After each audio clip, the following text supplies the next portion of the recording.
Between the rise of the Kimrog Empire and the tumultuous Demon Wars, there was an enigmatic era. A time when brave souls traversed oceans and continents in search of glory, riches, and power. Let us tell you of the days of high adventure.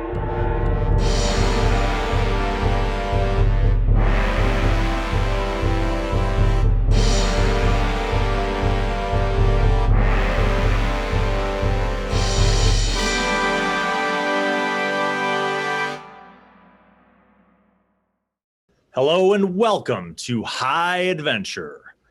If you missed the epic cliffhanger from the last episode, allow us to recap.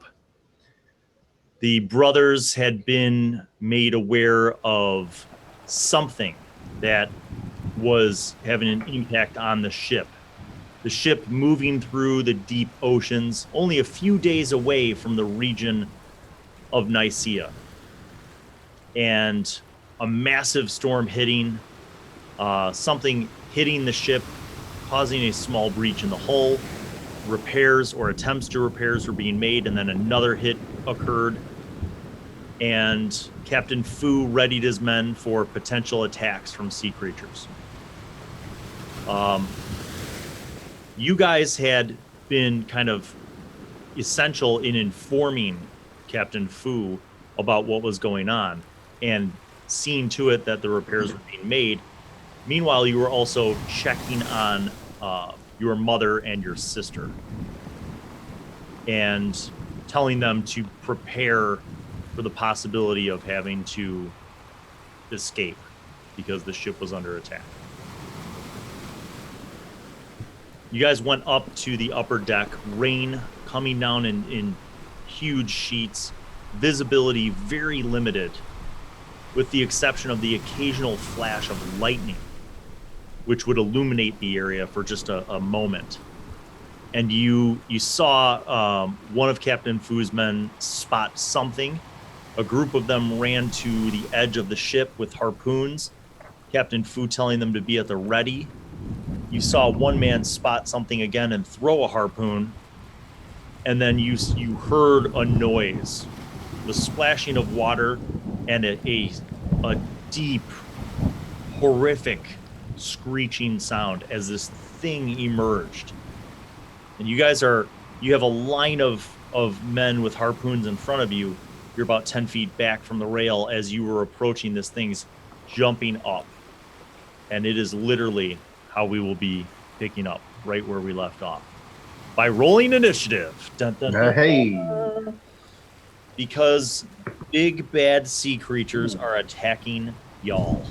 Rolled high. That's exactly what Now, as I said, it's not like this thing is a surprise. So neither it nor you guys will have any kind of specific advantage. But it's a surprise, not that it's coming, but just the massive size of this thing. That's what is a surprise. We are in awe. Yeah. So bearing in mind, as I described it before, imagine something with a kind of shark a shark-shaped head, right? With huge jaw, rows of teeth, eyes, but very green skin that is scaled. And looks almost like a carapace, not like a shell of a turtle, for example, but definitely like it's hardened. So it's not just like fish scales. These are like hardened scales. Like there's like mollusks and stuff growing along the side of this thing. Like it looks like the underbelly of a ship that hasn't been scraped. All right, initiative order. Kate, what did you have? 21. Okay. And Shao. 22, sir. Okay. And Cho. 8. Them young bucks, I'm telling you, The dice are not off to a good start today. brother. Well, the men, the Captain Fu's men clock in at a 19, so that's pretty. Hey, that's nice. And the beast, I'll call it, clocks in between the men and Shao.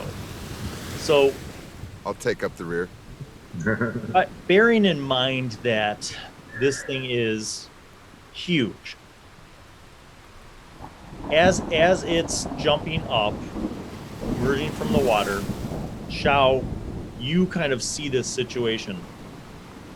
This thing is still 15 feet away from you, but it looks like it's making a kind of a launched attack up the railing.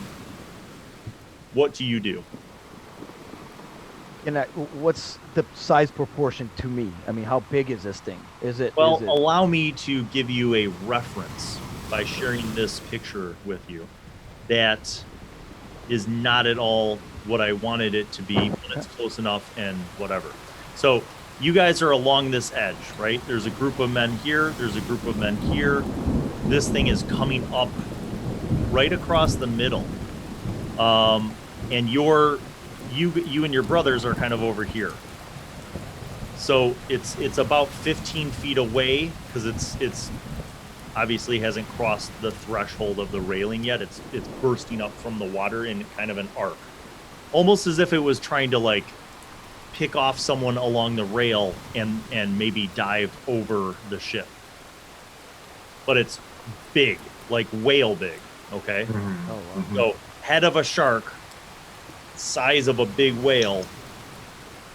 No Lots of- tentacles. lots No, of teeth. no physical features as far as hands or. Well, I'll Any of say that. this. Because you have a pretty decent passive perception, you see something that it's not tentacles, but you see kind of like in the upper part of its body. Okay. There are kind of like nubs. Like, and it makes you think of your home in Sacura, how in the summertime when there are lots of those little pesky lizards that when you were boys, you guys would like pick them up. And sometimes if you picked them up by their tail, they'd drop their tail and then they'd run away and escape.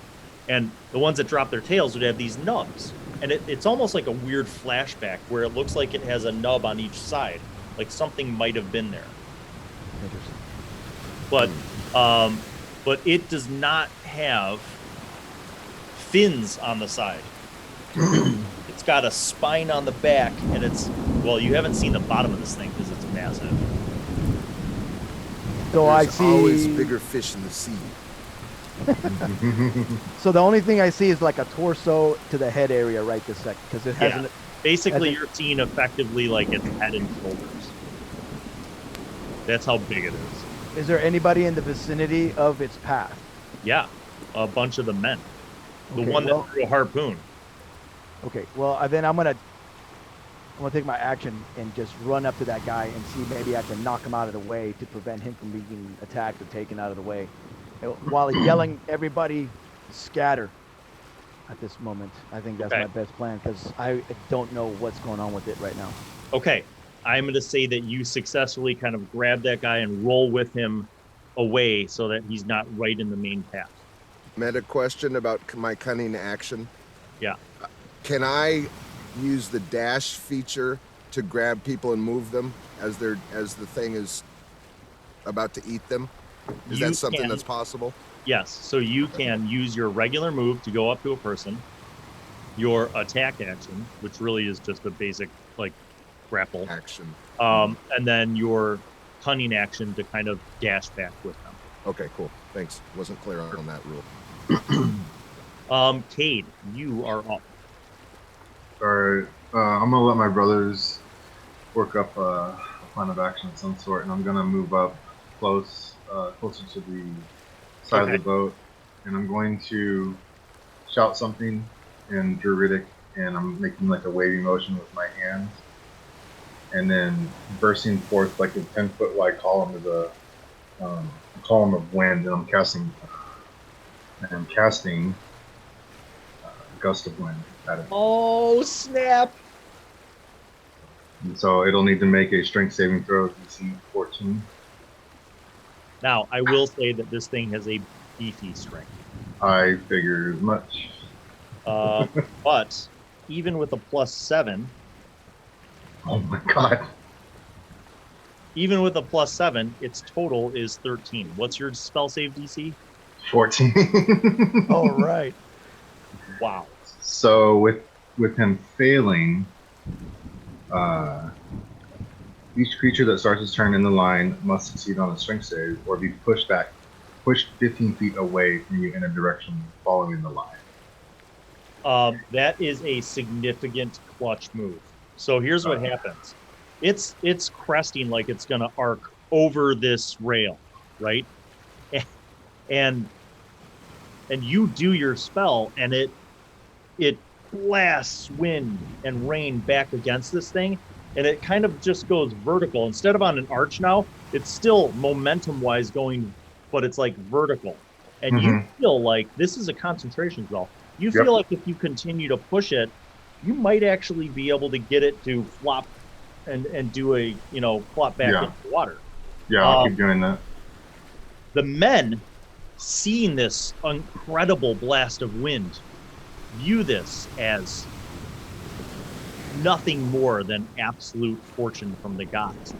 And seeing this thing exposed, it's effectively like its neck exposed, they just chuck their harpoons at this thing. 1 hit, 2 hit, 3 hits. I love that. 3 out of 6, and nice Well damage. played, brother. 6, 6, 5, 17. So they're like, Yes. you see these harpoons like just, and a bunch of them just fly out in the ocean. Like maybe your wind kind of sends a couple off in the wrong direction. The beast is Also, I'm sorry, one more thing. Any creature in the line must spend 2 feet of movement for every 1 foot it moves when moving closer to the network. well, it's basically it's going to begin like kind of twisting. You see it kind of twist itself in the air. Yeah. And it's basically now doing a back dive. Yeah. And you see the bottom of this thing. So at this point, its turn is still movement, effectively. Yeah. And your gust of wind has changed the arc so that it's more going vertical, and it's kind of twisting as if it's going to do a back dive. You see towards the bottom a massive tail, like a whale. Okay.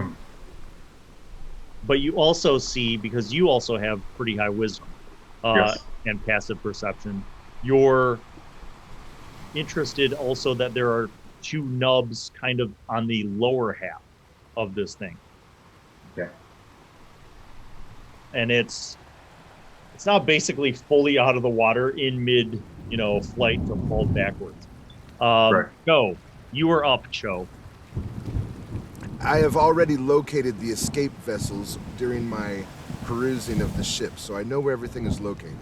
So at this time, now that the beast has been turned away, I'm going to look for and ask for help from the crew members to find where there might be some type of fuel or something that can be thrown in the water and lit. Good go ask. So you see Captain Fu, the first mate, and the quartermaster are all getting this enormous crossbow set up. Yes. And it basically looks like you've never seen anything like this in your life. Okay, they're putting this enormous crossbow onto this wood peg, and they're kind of like moving it around, and it looks like they're loading it with javelins. Like it looks massive. I will help them secure the javelins and prepare it so it can be done faster. Okay, so your efforts to go up there is like stymied by the quartermaster, because he's like, we got this. He's like, prepare your family. We might have to put them on the rescue boats if this thing breaches the hull. And so the first mate and the quartermaster and Captain Fu are working on the crossbow thing. Quartermaster yells that out to you. You see also 4 more men coming up the stairs with harpoons. And some of them have like helmets and shields on as well. So it looks like some of them are armed and kind of coming up for reinforcements. Are there any spare spears or harpoons available that I can wield? Yes, there are. There's a rack. There's a wooden rack, kind of by the stairs that go up from the mast up to the stern, or the helm. I mean, so you could definitely grab a spear or a harpoon. I grab spears, as many as I can hold, and bring them over to the edge. Okay. Top of the order. The creature is now 15 feet. Well, it's 60 feet tall, because you got, and you see this because basically it's hit the apex of its dive. Yeah. And this thing is like, its tail is, scraping the water and just fluttering outside of the water, and its head is as tall as the mast. So it's flopping back, and you see Shao, you see your brother Cade like uttering words and contorting his hands, and it's like he is literally harnessing the power of the storm to push this thing further away. Well, so it's very visible to you, but it is 15 feet away from the railing. yeah. Is there any spears or anything like that near me? Your brother runs up, like literally as you're like looking at all this and like taking this all in, and almost like slow motion, your brother Cho runs up with an armload of spears and like kind of dumps them on the ground, and you see a couple of the men who had just thrown their harpoons like look at him and nod, and they grab spears. So there's spears right next to you. Okay, so, I'm a monk. It's not really like my forte here. But would it be possible to grab one or two and throw them Yes. at the nubs? They look a little strange to me. There's something going on with these nubs. I will tell you this. The Yes, sir. nubs are not scaled. Okay. It looks like exposed flesh. Excellent. Okay. So you could, now I will say this: the upper nubs that are closer to the head, you're looking up at that. So the closest nubs to your eye line would be the lower nubs near the base. Let me try to make some attacks against those nubs. Get those nubs. Yeah, because just gotta have nubs. So spear, you can easily use that as a simple weapon. So go ahead and make a thrown attack roll. So that's your dex plus your proficiency bonus to hit.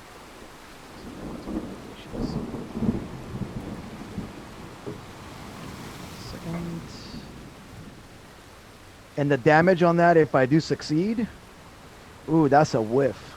The first one's a 13. That's all. Is good?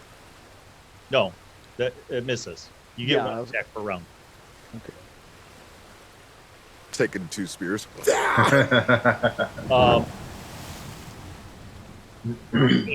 Are you continuing to concentrate?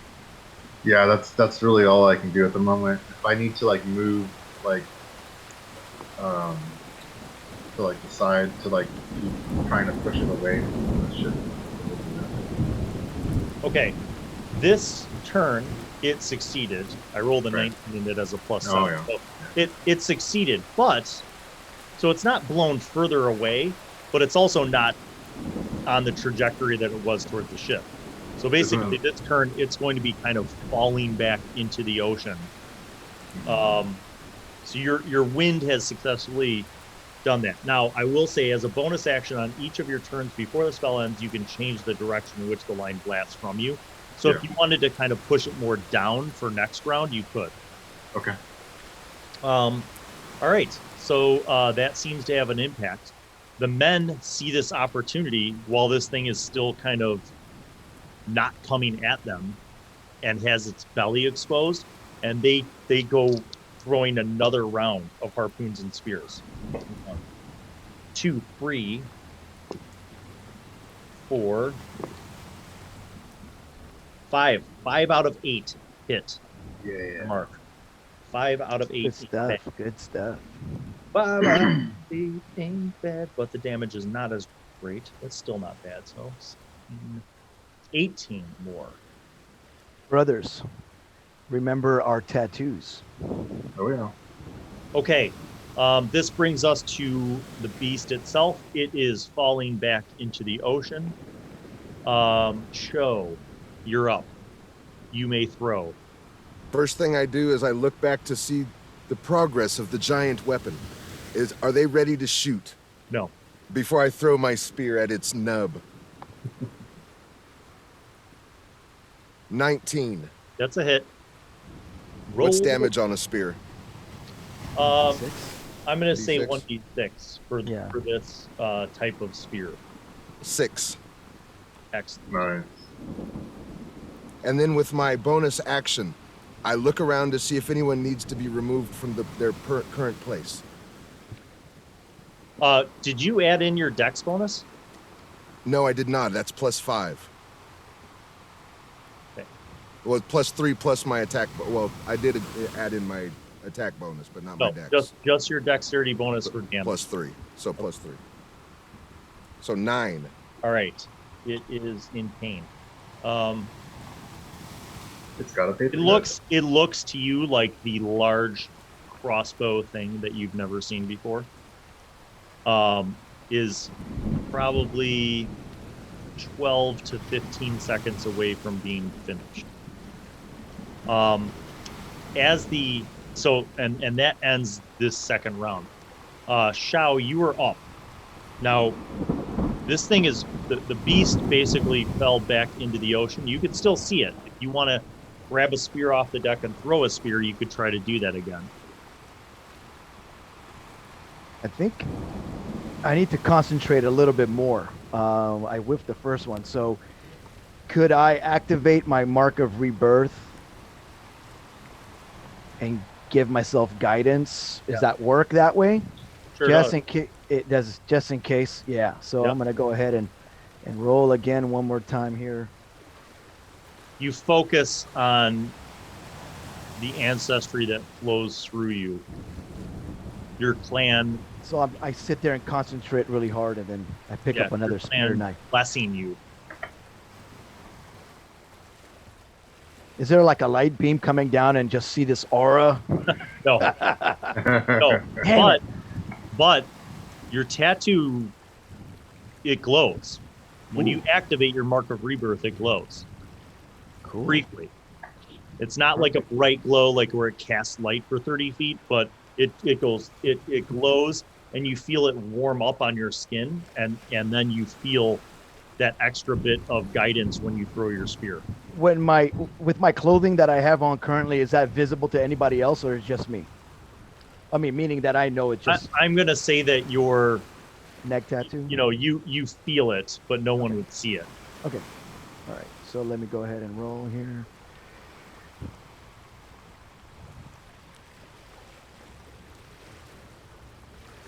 Uh, 15. Okay. Roll damage. All right. And that is also at 6 points. Okay, Cade, you're up. I'm moving up closer to the railing if I'm not already there, and just continuing to try and blast this creature away in whichever direction it is. DC. What's your spell save DC? 14. Okay, it made it. It had I rolled low, but it has a +7. So Oh yeah. it made it. So you don't blow it away further, but you could actually see the power of your gust of wind having an impact. Like it's like the storm is just focusing down onto the water where this thing splashed in. And the splashback. So, imagine somebody doing a cannonball and being like, whoosh, right? This thing is a huge creature. So when it hits the water, it's like, boom, boom, and like waves rock the boat back and forth. And like, There's huge amount of splash, but Cade kind of with his wind is actually kind of repelling a lot of that splashback that would be affecting the ship. So you still feel the rocking, but it's not like a significant thing where it starts knocking people over. The men basically do a reload. Any spears that are left on the deck, they grab. Some of the other guys run over back to the holds to grab other spears. And 3 more men come out, and these guys have longbows. Shao, you are up. I yell to the brothers. I see you have this underhand. I'm going to check on Mother and Sister. And I run to Mother's room and make sure that they're okay. Okay. You get down there. They're still packing their stuff, right? But they're basically just putting very basic supplies into bags, and they are kind of like, you could tell that they're trying to hold it together. Your little sister seems very worried. Your mom keeps reassuring her. And she's like, and when the door opens, you see your sister kind of sniffling, and your mother looks at her and she says, "Look, Mime, your brother is here. I told you everything will be all right." I embrace them. And she says, "Be brave, my little girl." And she looks at you and she says, "Will we be safe, my son?" Yes, fear not, Mother. It is underhand. If we cannot flay the beast, we will escape. Have no fear. We will be ready. We're just filling just these bags. She says, "I don't know what to do about the gold that your father sent us with. It's very heavy, those bags. Should your brothers take them?" Not yet, but we will. Yes. If we make it out of here in one piece, as we will, we could hopefully put them onto the vessel with us in the escape. She nods. Smash cut back up to the storm, raging around the deck. Lightning flashes across the sky, and there's nothing but waves and foam where this massive sea creature splashed into the water. It is submerged. You can't see it anymore. Shao, there are men running all over the deck, bravely grabbing harpoons, spears, javelins, and kind of, you see some men along the railing trying to sight it, trying to look out into the ocean. What do you do, Shao? Well, good question, because there's really not much I can do. I don't think I could do much. I think I want to go to the railing with them and give them inspiration, but I say that they need to stay back away from the railing just in case, because they're not tied to the ship. So in case this thing does hit the ship, that we've known that it does do that. So it can rock the ship and knock them over. So right, the first round of men that was up there originally with you guys, yes, they all tied off. Remember how I told you they were all tied off to the mast? But the guys who have come up since then, they are not tying off. So I'm going to say that they listen to you, and they start tying off as well. I do as well. Since I'm going to be up on deck, I'm going to do that. All right, so you grab a line, you tie off to that massive, epic tree trunk-sized main mast, and you begin securing yourself. Cade, what do? You do not see the sea creature emerging. So what I'll do is my bonus action, I'll stop using the gust of wind to hit the water for wherever it went down, and then I'm gonna. Is it possible to hold my action to change course of the wind, so when I see it pop up, I'm gonna blast it as soon as it starts to come up? You could, but effectively you could change the course of the wind, because remember that you've got this, but it's up to a minute. So this is the 4th round, so you could change the course of the wind to something else while this thing isn't there. True. I have a question. Yeah, go ahead. Did they pull the sails in because of this turbulence? Because you would think that they would suck them in and allow the boat to just go on the waves, or is the sails still out? The mainmast sail is still out. Okay. So that's good. Do you think should I guess it's a meta moment to you, Cade. Yeah. Do you think that I should yell at them to put the sails up and then have you change the direction of the wind and see if we can actually get a push enough where we can get this ship on its way versus it sitting here like bobbling back and forth and allowing this thing to come at us again? Yeah, now that I'm aware of the environment and that the sails are down, you would think that, but yeah, I need to push the sails so we fell out of here. So I'll change that. Could I double back and yell at Captain Fu, put the sails up? Yes. Yeah, he wants to put the other ones up for sure.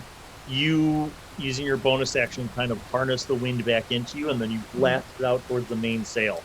And the advent of this wind, like you guys all kind of do like a huh, not where you have to like make a deck save, but like the ship starts moving, like it just caught the wind. All right, up next, the men. The rest of the men who basically they are all rearming themselves this round and or tying themselves off to the mainmast. The beast moves and does something that you don't see underwater. Cho, you are up. Now that the family is safe, I spend this round creating a large portion of poison.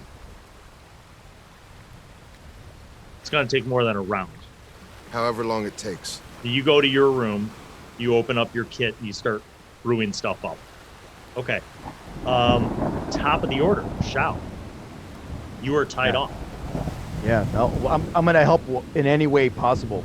Maybe help with that massive crossbow, see if they can get it engaged and be ready. It looks like they have set it up, and you see Captain Fu like stand up and look out over the deck, and he says, "All eyes to the waves! Spot that foul beast for us, that we might smite it!" And his men are like, "Huzzah!" And you see that, like, you know, so after these guys have tied off, there's a group of them on this side, and there's like a couple on the front who are just kind of looking in all directions. So you've got men that have spread out this round effectively and are trying to sight it. Do we have a crow's nest? Sorry. Yeah, crow's nest? Nobody's up in it because the storm was so intense. Is it still that turbulent right now that I can climb? Okay, it is still up there, but I guess you could. I mean, you might be able to because you have mad acrobatics skills. Yeah, I think I'm going to do that. I think since I'm already tied up to the mast, I'm just going to climb up the mast, and I mean the mast. Okay. And get up to the top. So go ahead and make an acrobatics roll. All right, give me a second. Acrobatics. Aren't you tied off though? I am, but I think it's long enough to give me the ability. 14. No, you wipe out. You don't take damage though. It turbulent. It is so turbulent, so windy. The rain is ripping across that your attempts to get up the rigging to a point where you can even consider getting up onto the mast is too hard. Since I had guidance, I did not add that. Can I sorry about that. I can. Forgot about it. You want to burn it for that? Well, yeah. Let's do that. Okay. So that then you make it up. You make it up halfway. Okay. This round. Perfect. Cade, still blowing wind in the sails. Gently blowing wind. This is round 5. So you're halfway through. You're focusing, summoning your elemental energies. The men. Let me make some quick rolls for them. Nobody on the port side, nobody on the starboard side. No one spots anything. You see everybody's got their weapons out, and everybody's looking over the side trying to spot this thing. There's a small group of the crew who are trying to get the other sails up to improve the ship's ability to kind of get out of here and take advantage of the catching the wind that Cade has provided. Show. You're up. Am I still preparing poison? Yes, you are. Top of the order, round 6. Shao, right. Make another acrobatics roll. All right, hopefully this one's good. That is a 17. Good enough. You get up to the crow's nest. You see everybody on the deck below you. You see your brother just blasting wind from this funnel of his hands into the main sails. Make a perception check to see if you spot anything else during a quick flash of lightning across the sky. And I still have guidance. So 17. Well then.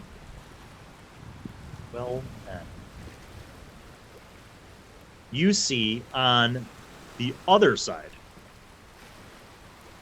Okay.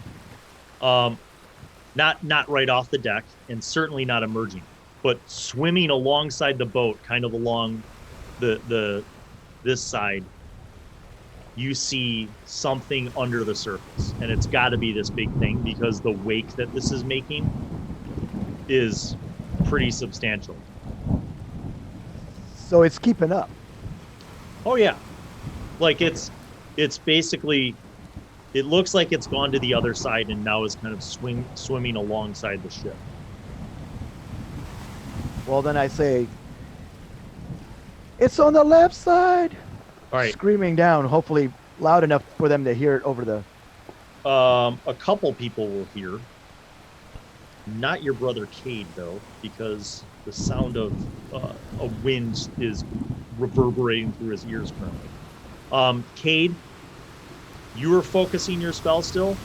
The ship is moving much better than it was through the storm, but it's also hitting a lot of big waves because the ocean is rocking.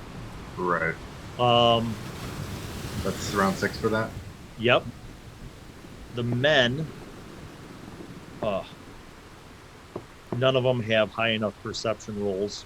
They do not. So, Shao, you see like a couple of the men on the deck kind of look up at you, and then they're like looking over, and you see them like looking, but they're looking like straight out, and they're not seeing what you're pointing out, and you're like blah blah blah blah blah blah blah, you know, like you're trying to yell, and they're like what, and they're looking, and they see where you're pointing, but they don't see it below the surface of the water. Could I don't know how this is going to work. I'm going to ask this of my DM here. Could I dive into the water and use flurry of blows against the Leviathan? Yeah, right. Oh. Put the dagger in my mouth and just jump off and just Could go. you? Yes. Would that be a waste of a commissioned piece of art? Yes. So can I use my bones? Let me see here. Can I use dash here? Spend a key point here and see if I can. Trying to figure out. Get back down in one round? Yeah. Just like do? Slide down like a fireman's pole. Yes. Because these guys are hopeless. Not even the pole. I'm thinking you would use like this monk ability and your acrobatics to kind of like do like an Assassin's Creed swan dive off and like land in the rigging and then bounce and jump. Okay, I'm going to say go ahead and make that acrobatics check. Acrobatics, don't fail me now. I mean, if it does, it's only going to be like 46. Yeah, only 46. With my plus of an extra die of 4, let's see here.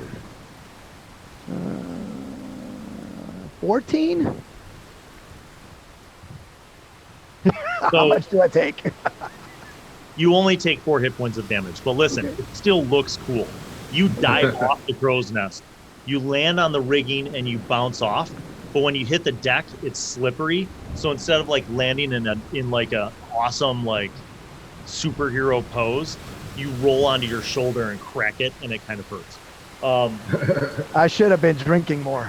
I'm telling you, damn it. That's awesome. Cade, still blowing that wind. Just fanning the sails. The ship pulls ahead. The men don't see it yet. Captain Fu, Okay. You see Captain Fu and the quartermaster building a second crossbow thing on the other side. This is going to take a couple rounds. Shao, you are up. You are still building a poison. Next round, I'm going to have you make a roll to see how effective that is. Shao, you are up. You get up a little wobbly on the deck after falling off the crow's nest and bouncing off the rigging. Majestically, you are on the deck. Perfect. All right, so I run to the side and inform the men that it's literally below, almost vertically, right underneath us, to the side, obviously, yeah. You go over to that side, make another perception check. Okay, perception. Well, that's 19. So you spot it, and actually the ship is pulling ahead of it. Like, it's further back now. So it's still off on that same side, okay? But the difference is like, now it's behind the ship. Like, the ship, so it's in this area, but like further off the map. So imagine it's probably 60 feet and off on that side, but behind. Okay. The ship is making good speed. Perfect. Yeah, and I just maintain eye contact on it. You pointed out some of the guys see it. Cade, we are in round 7. Continuing. Yep. All right. The men. Some of the men are going to try to throw their spears. Miss. One hit. Miss. All right, so one actually hits its mark for 5.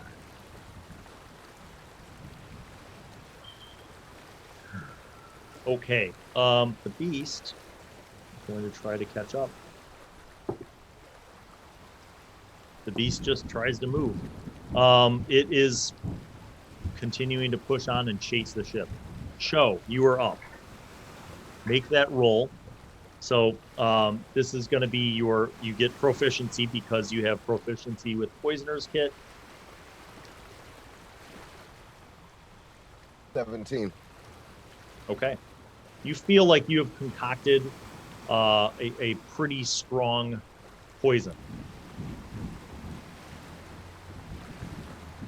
And let's see. Roll a d4. 3. And what's your proficiency bonus? 2? 2. So you have a total of 5 applications of the poison that you have just made. Okay. So whether that's 5 spears or however you want to divvy that up.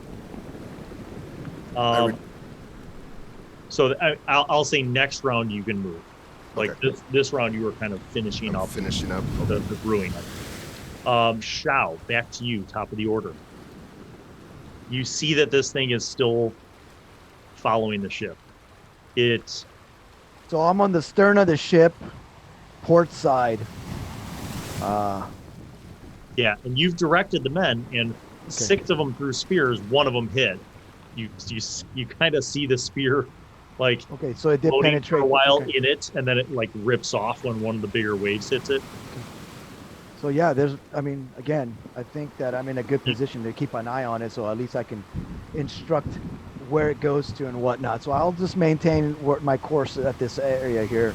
And if I do yell now that I'm at the lower level, could Cade hear me? Yeah.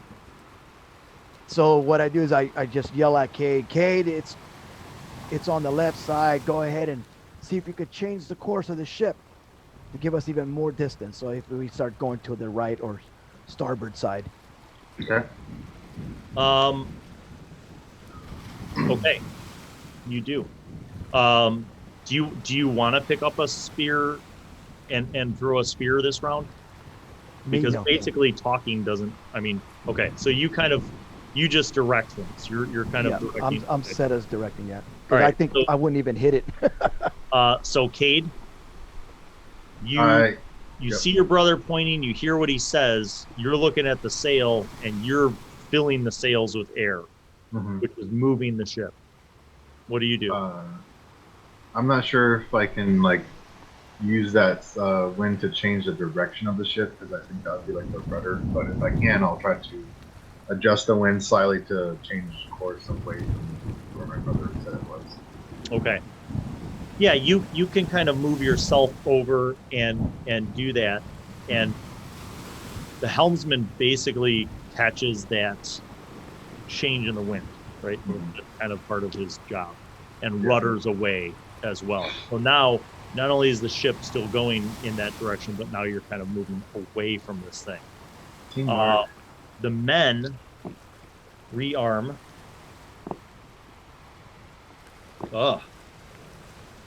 Two That out was of 6.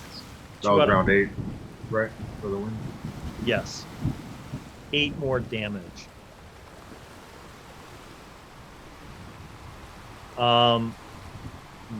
Let's see if the beast. No, the beast. You see, the beast is lagging behind. And has not made a adjustment in its angle. So the ship, the movement of the ship definitely threw the beast off a little bit. Cho, you have finished this pot of poison. And this is sloppy, like, because you brewed it really fast, right? So you've got this goop in one of your wooden pots, and you've got a big fat cork that you throw on the top of it. You run upstairs, and what do you want to do?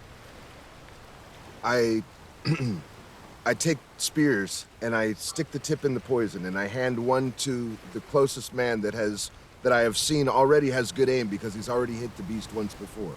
And I give him the spear and I offer him guidance. Okay. That is your round. Shao, top of the order. You see that the beast seems to be not following the ship turning. I think I want to head over to Captain Fu and advise him on what's going on. He says, "Do you have eyes on it?" I do. He goes, "Give us a few more moments. We'll have this second ballista built." Perfect. Then I run back and I tell Cade, we need to buy a little bit more time. They almost have the second ballista ready to go. And then I run over to Cho and I say to Cho, is there any way that you can enhance this arrow that they're going to be shooting off this crossbow? Yes, and I can. He points to the big thing that that is being my barrel of brew. Right. So the one basically now they're working on the second crossbow. And you see that it's on the other side of the ship, so that whichever side of the ship this thing attacks now, they'll have one of these things. And it looks like what this thing shoots is like the size of a harpoon. Like it's big. So if you want, you can run up at this round, and you can run up and prepare that. Can I use bonus action to prepare both sides in one round? Well, the one side isn't even built yet. So okay. you could, that's why I said, like, you could go, there's a man ready on the one that's built. Okay. So you can go up for your round. Does it rotate like a turret? Yes. So it's on a wooden like a peg? Yeah, on a peg. So so you go up there and you're gonna tar up the harpoon, the tip. The beast this round does begin to follow, but it's still very far behind, and it's still on the side where the other ballista is being built. The men are kind of shifting their attention, and they're pointing. Some of them are pointing. Some of them are looking around the ship. The number of spears and harpoons are becoming fewer because many rounds and volleys have gone by. You hear some yelling, and you see 2 more men come up from below deck with armloads of spears, and one of them runs to each side. And the guy that runs closest to the side where you guys are, you hear him say, like, This is the last of them. And he sets them down, and men start grabbing them. Top of the order again, Shao. Excellent. Shao, I think Shao this time goes and picks up a spear and then runs back to Cho and say, lather me up some of this poison. And then wait for you to finish whatever you're doing. And then I look on myself and see if there's any rice wine that I may indulge myself in this perfect brew. You have half a bottle of rice wine left. And I down this thing, and then I run to the side that it was currently at. So do I have eyes on it? I look at Shao and just shake my head. So I'm going to say that while your brother's lathering up, you dip yours in. So that's 3 applications of the 5. One would be the crewman, one would be your brother, and one would be the ballista number 1.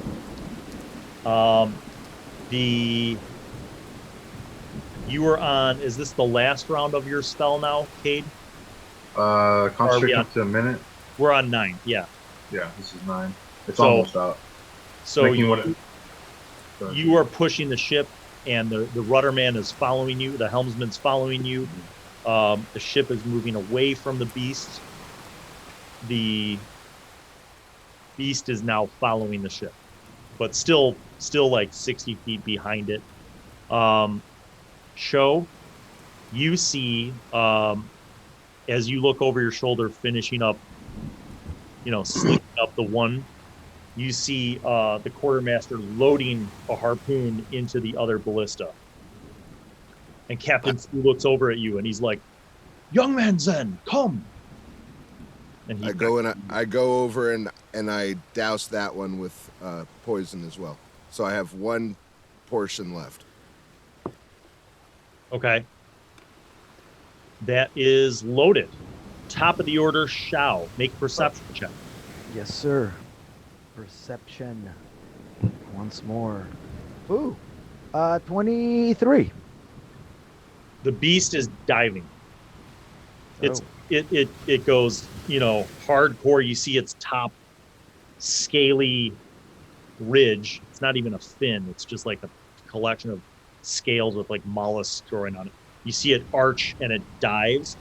You could throw at the back of it. Now I'm going to say that the back of it has more of that heavy scaling than the underside did before. So its armor class is a little better on that side. I have a question. So if this thing is going to do a dive, I'm thinking that it's going to come back up. Yes. Because the wind is going to stop, and then we're going to be in the natural form of the ship's direction. Yes. So that's going to give me an opportunity to have a better attack on it. So I will hold my action of throwing the spear.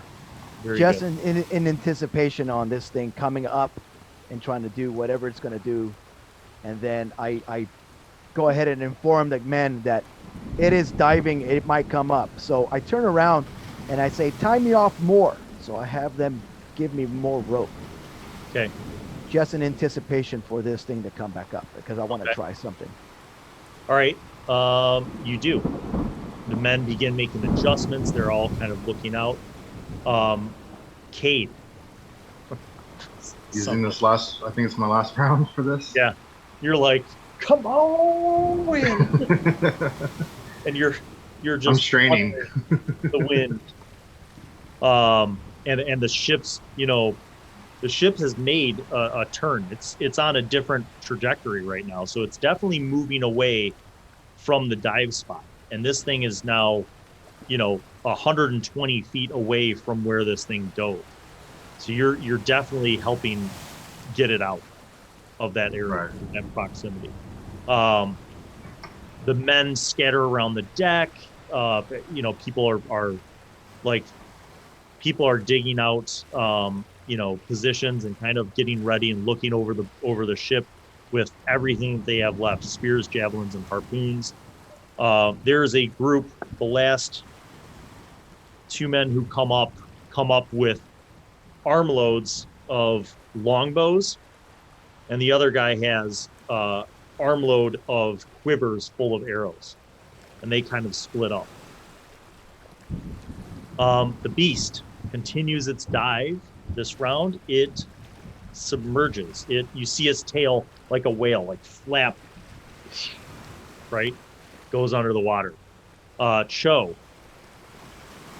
As we are waiting for the beast to resurface, I ask Captain Fu or any subordinate that is near me, is there any oil on the vessel? Yes, there's some.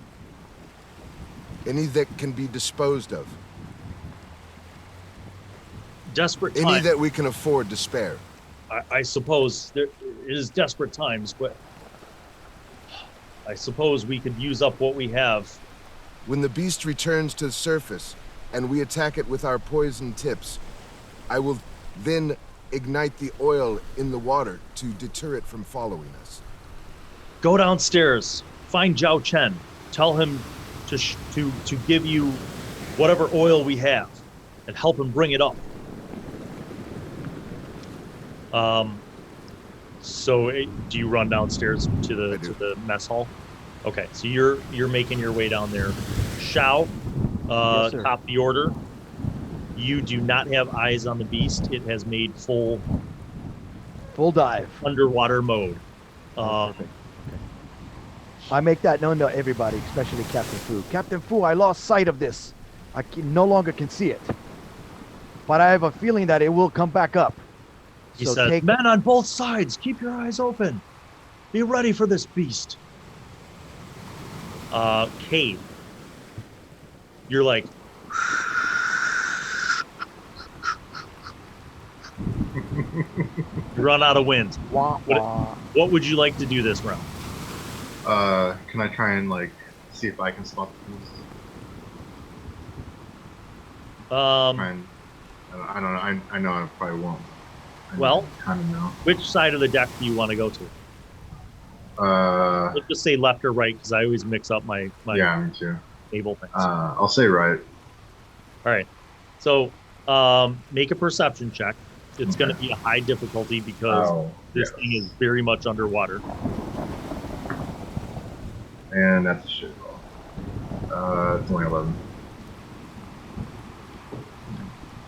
You don't see the beast. It must be pretty submerged. Okay. I'm just trying to keep an eye out then. Okay. So you get down to the mess hall. You see Zhao Chen, and it looks like basically he's just trying to like hack things up. And he turns and he sees you and he's like, "Oh, what is going on up there?" We are under heavy attack from a beast, some sort of sea creature. I have been advised that you have oil down here that you can give to me to light on fire in the water. He nods and he says, "Oh." He's like, "Come." And you go back into the pantry, which is basically just a big storage room. And he picks up a cask and he hands it to you, and then he grabs another one. And it looks like that's it. All right. He goes, "We'll be eating cold things and dried things if we survive this night. But we will survive. Follow me. May the gods help us." And he brings his cask up. You guys begin moving up, and it's again top of the order. Shao, make another perception check. Today's all about perceptions. 18. Nice. You're looking overboard trying to spot it. You Yes, sir. do not spot it. Cade. I'm looking on the opposite side of whatever my brother's Yeah. looking on. So you're on the other side of your brother. Make a perception check. Oh no, it's even worse. You and the men on your side now have to roll.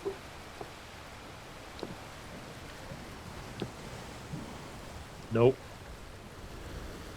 And people are just shouting down the line because again, remember that it's not like the storm has stopped. It is just sheets of rain, just blinding, like every part of your body is soaked.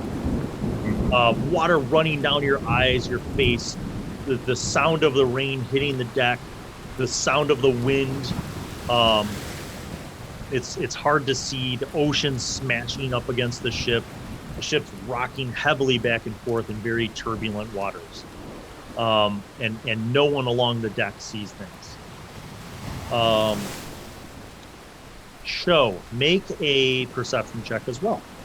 As you are coming, you're carrying the cask of oil. 17.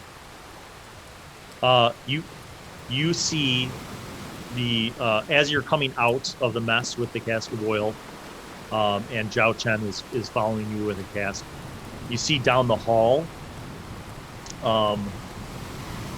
There's like you see in the doorway of your mother's room, like your mother is kind of looking out, and she's like, "Everything okay, son?"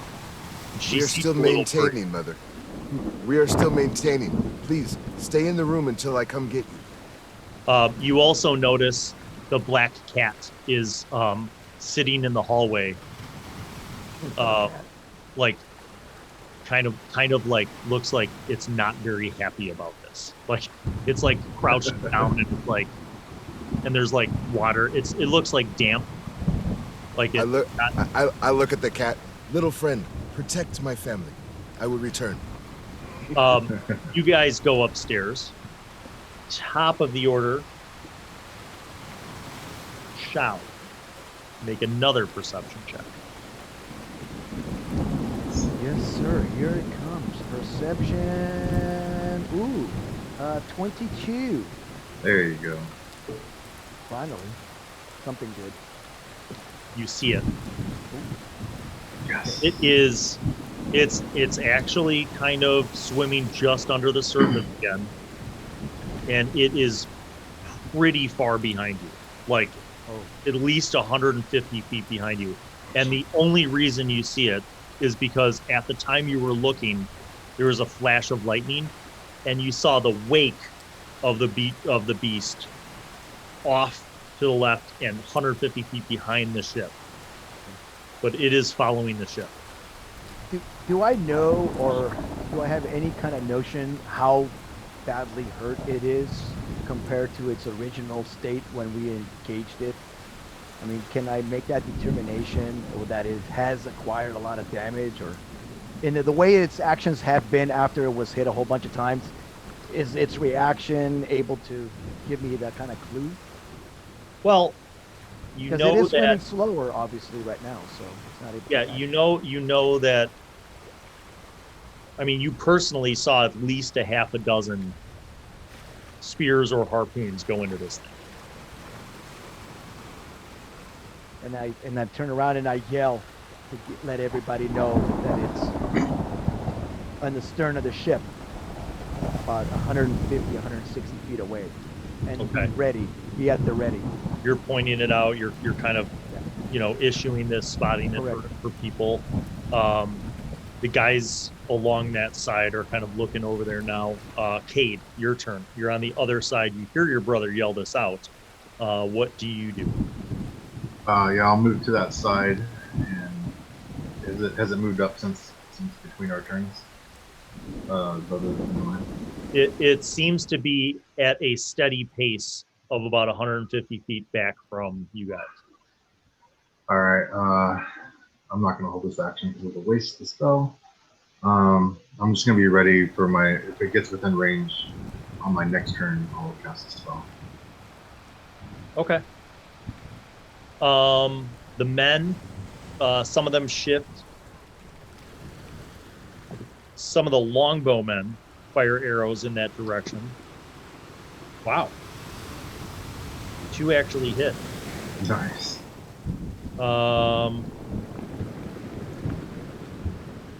For some decent damage. Okay, so that's 13 more.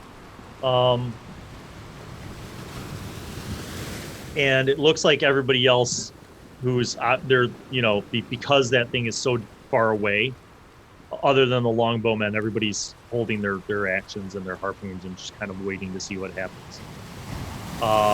Captain Fu is spotting it, and you see one of the men who's manning the ballista on that side is ready. And it looks like they're just trying to follow it and track it and wait until it's exposed more to fire. Which brings us to...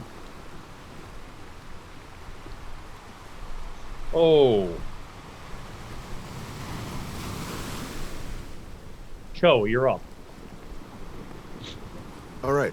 With one of the barrels of oil, I'll take it to the back side of the vessel. And with the help of my compatriot, I will dump it into the water and set it aflame. causing the beast to have to take a different course of direction. Hopefully. Yeah. That's right.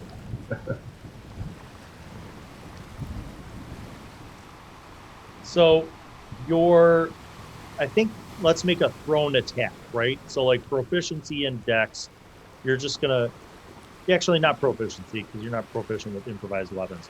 Just make a dex bonus roll. 17. Okay. So you hurl it in the direction where you see this thing. And you're gonna have somebody fire a flaming arrow at it. Yes. So obviously you can't throw this barrel 150 feet. But you throw it and it's in that direction, so that the wake's carrying it in that direction. The next round will be when somebody fires. I'll have the bowman wait until it is a bit of distant away so that there's less of a gap to cover. Right. So you're spotting this essentially. Correct. Can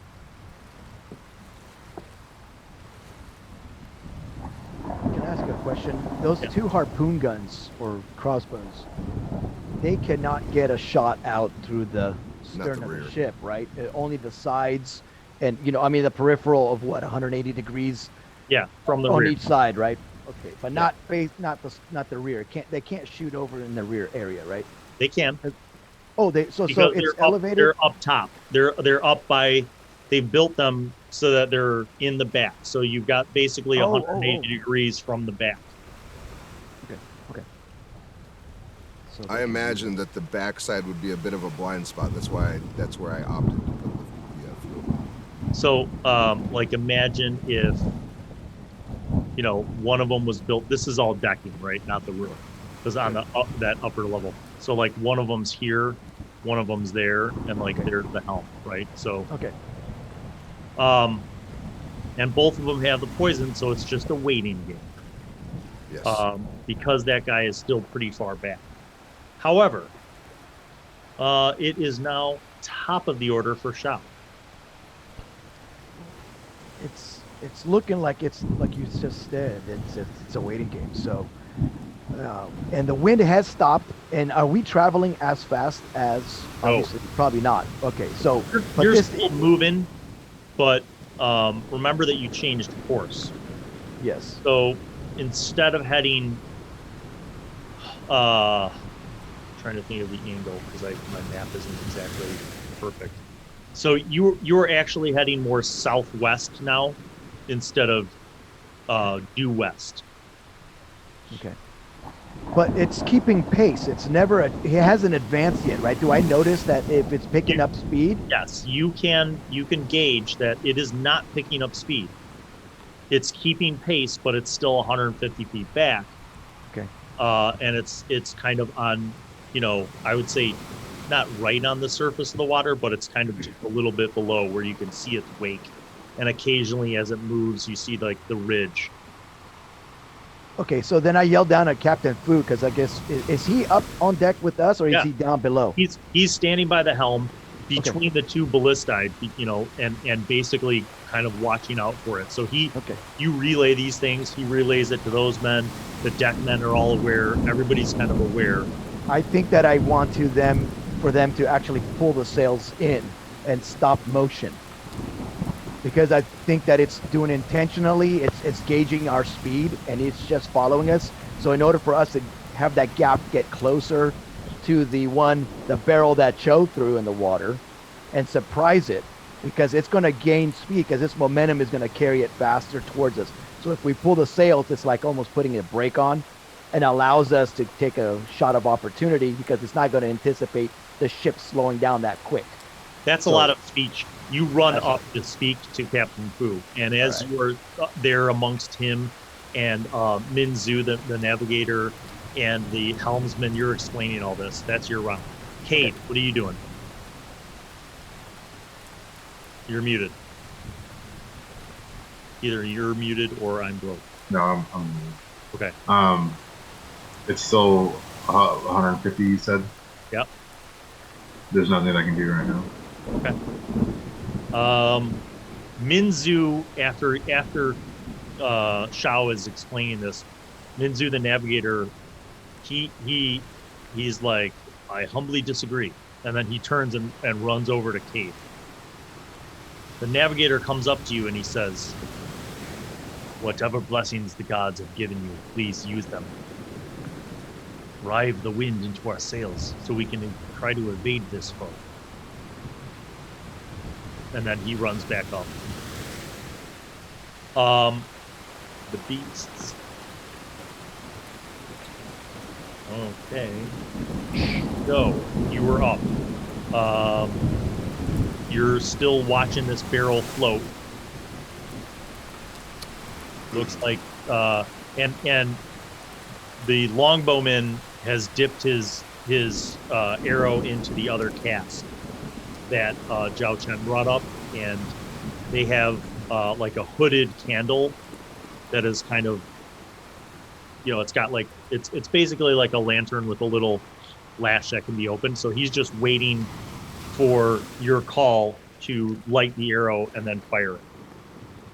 Has the beast gained any ground on us? It's following it at the same pace. So next round, it will be near enough to the cask of oil. I hold steady then. Okay. Shao, back up to you. You're explaining this to Captain Fu. Minzu ran off. Captain Fu says, I understand your strategy, my friend, but in my experience, it is not safe to tempt fate with these things. This might be the largest sea creature I've ever seen. Well, you are the captain of this vessel, and I will follow suit. I just gave a little bit of advice. If it's not warranted, then I will steadfast in the corner and watch and aid everyone when this time comes to have a battle. Indeed. And you're both like looking out across the way. Cade, it's your turn. Hasn't gained any ground, right? Nope. All right, then I'm just gonna go ahead and reposition myself to blast gust of wind again into the sail. Okay, you do. You invoke your powers. You blast wind into the sail. The sail catches the wind, and the ship jolts forward again. The men hold their ground. They are waiting. Show. You see that the ship takes off. It looks like it's time. Archer, prepare to loose your arrow. He lights his arrow.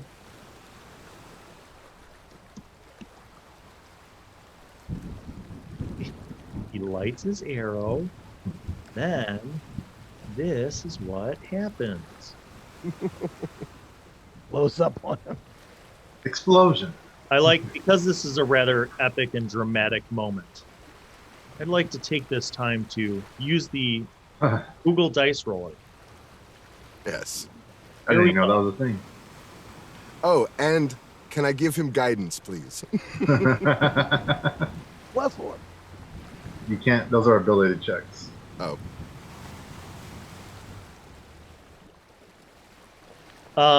His arrow hits the cask, and it lights up.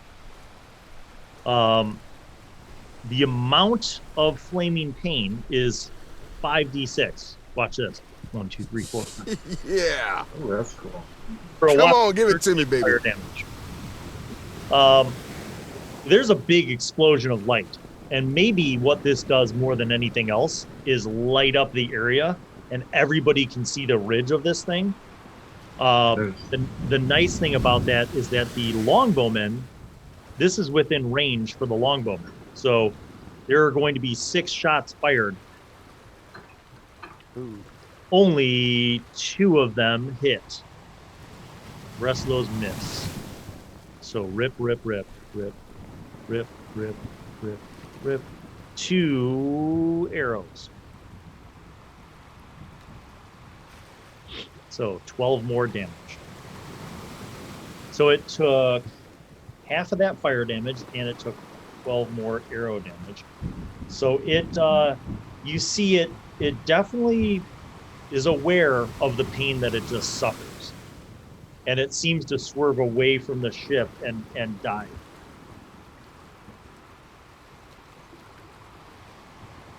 I don't know if I've heard it or agitated it.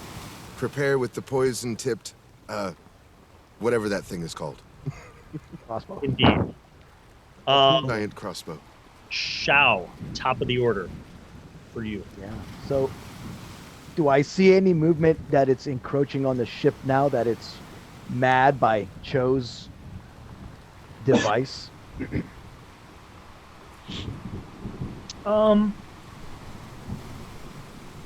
You're looking at it. Make a perception check. When perception. Oh, natural 20, baby. Hey. That's 26. It is, for the first time, swimming away from. So it's not just diving. It's swimming. It's turning away from your trajectory, and it's diving. Okay. I turn around and I tell Captain Fu that I think our tactics have deterred this beast, and he has stopped approach. Captain Fu's like, stay on the ready. This thing could come back up for another strafe. Be ready. Cade, still concentrating on the wind. Yep, and I'm singing "Sail Away" inside my head. Okay. You are driving. I mean, literally, like, you're giving the ship the energy it needs. This brings us to the men. 2 men run up from below deck. And you hear them yelling, "We need help! We need help! The hull is breached! The hull is breached! We need help!" And they and you see other men are like, "Huh? What? Oh, what's going on?" And like people are like, huh? That brings us to Shao.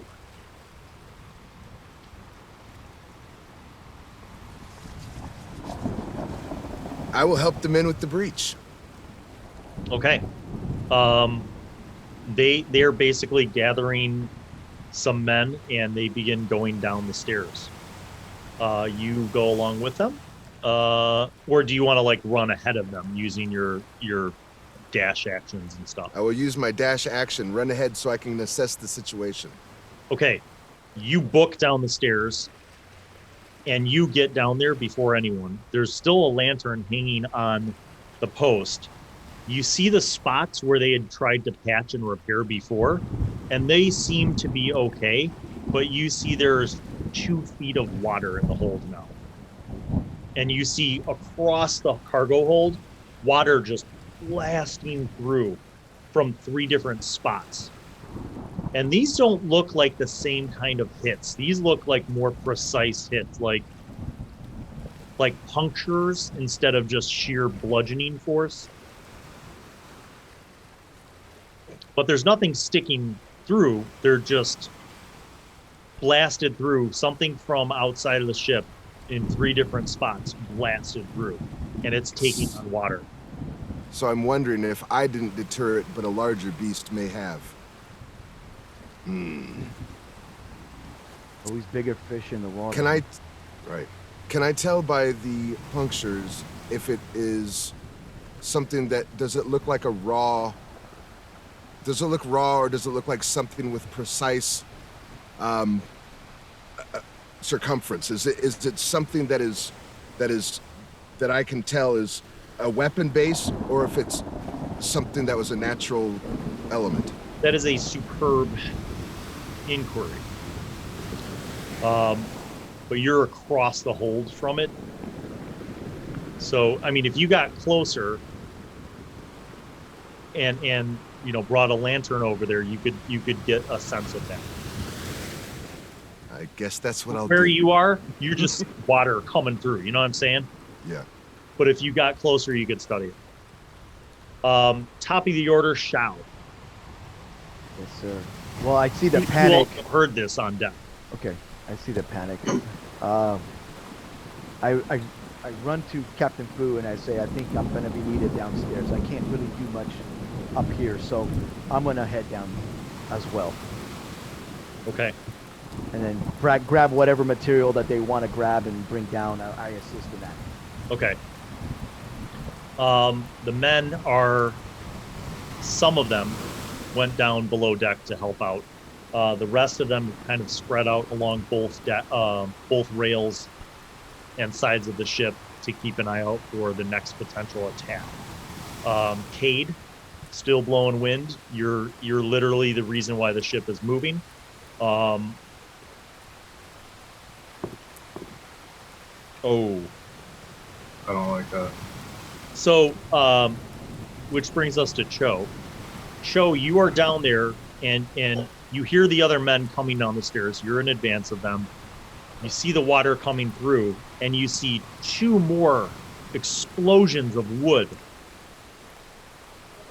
And water just shoot through. But before the water shoots through, what's bursting through the wood almost looks like a lance, but it's not made of metal.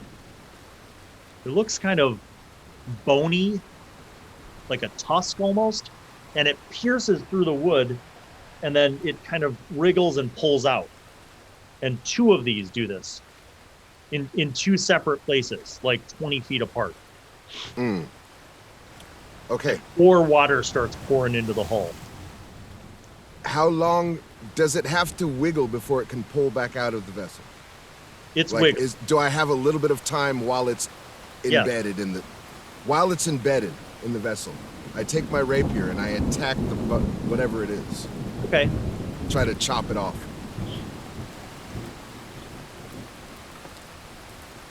$20.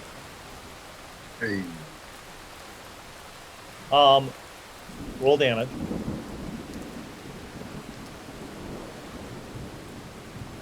$9.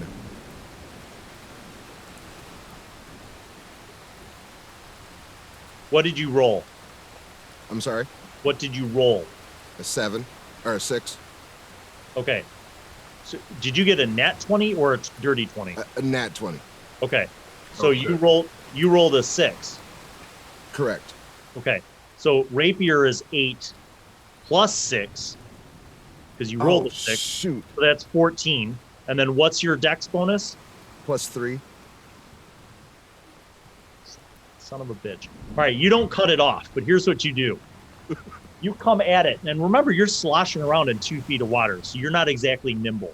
But you come at it, and you slice down as it's wiggling. You don't cut it off, but you cut off a big chunk of the tip. So you got about an 8-inch spike that you shaved off the tip of this thing of tusk, Yes. and it dropped Nice. in the water. So you got to find it next round.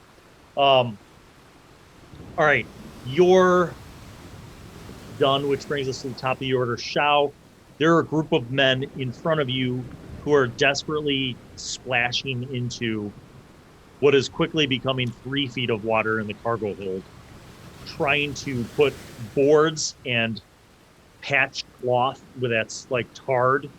So there's like, they have this like cloth that's been soaked in like whale fat and blubber, and they're kind of patching it and they're tarring it, and then they're putting wood up and they're trying to patch these things. But these holes are all over the ship.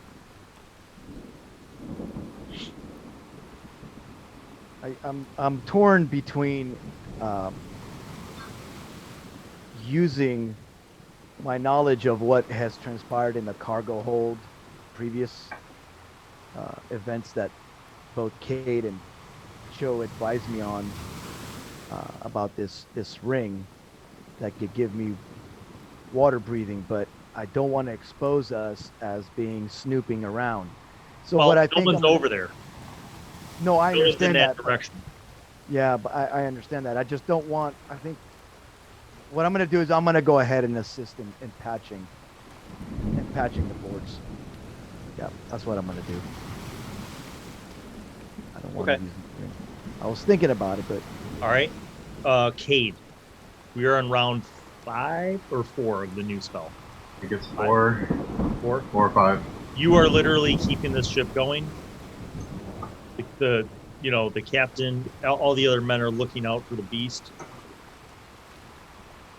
No sighting of the beast. Your wind is just funneling into the sails. Show. Have I noticed more tusks since I dismantled the first one? No, they pulled out. That's what they just did. So now just water shooting out of these holes. You hear men behind you splashing through the water, and they're trying to carry boards and cloths and nails and stuff in the area where you are. Remember that the sliver of tusk is on the ground in the water. I'll go and look for it. Okay, you splash around, you find it, you pull it up. Okay, after inspecting it, I put it in my bag for later further inspection. Okay. Top of the order, Shao. I think assessing what's going on and helping out. I think I need to bring the attention to Captain Fu. What's going on? I think we need to reassess what's going on. So, I think can I use my dash and Yes. get as much ground as I can back up? Yeah, that's what I'm going to do. You move at incredible, concentrated, monk-like speed. Roll a perception check too, as well. Yes, absolutely. 14. You see, as you get up to the mid deck, two of the men are escorting the other family and your mom and your sister, and they're like, "Be ready! If we are attacked again, the captain will make sure that you are safe in some of the longboats. Just be ready to go." And they're, you see like the other family is like a lot more frazzled about this because they have like young kids, and the young kids are crying, and the parents are trying to like calm them. You see your sister and you see your mother. They're kind of like in the doorway with all of their stuff, and as you're passing by to go inform Captain Fu, your mother's like, Shao, come here. And I turned around and I go to Mother. She comes close to you to embrace you and whispers in your ear, and she says, "Don't forget about the gold, the bags of gold that your father sent us with." So I think I'm gonna. So is she standing in the hallway at this time when she's talking to me? In the door of in their the doorway. room. Okay, so I kind of grab her and kind of force her back inside behind the wall, leaving the door still open, not to just draw attention. And I say, "I need you to secure all this, and I need you to maybe go with the Chin family and help them calm down, because it is getting dire up there and down there. We're getting attacked on both fronts. So I need you to stay as calm as possible and provide some kind of sense of security and sense of hope in what's going on. And I will come back and bring you to speed of what the next move is." And then I turn around and I look at Sister and I say, "You need to take charge here and show those Chin children that there's nothing to fear. So I need you to be strong, Sister." And I turn around and I book up. Okay. Your sister kind of like sniffs a little bit and like wipes her face, and she's like, I will be brave, brother." And and you run upstairs. Cade, still Blasting away. The men.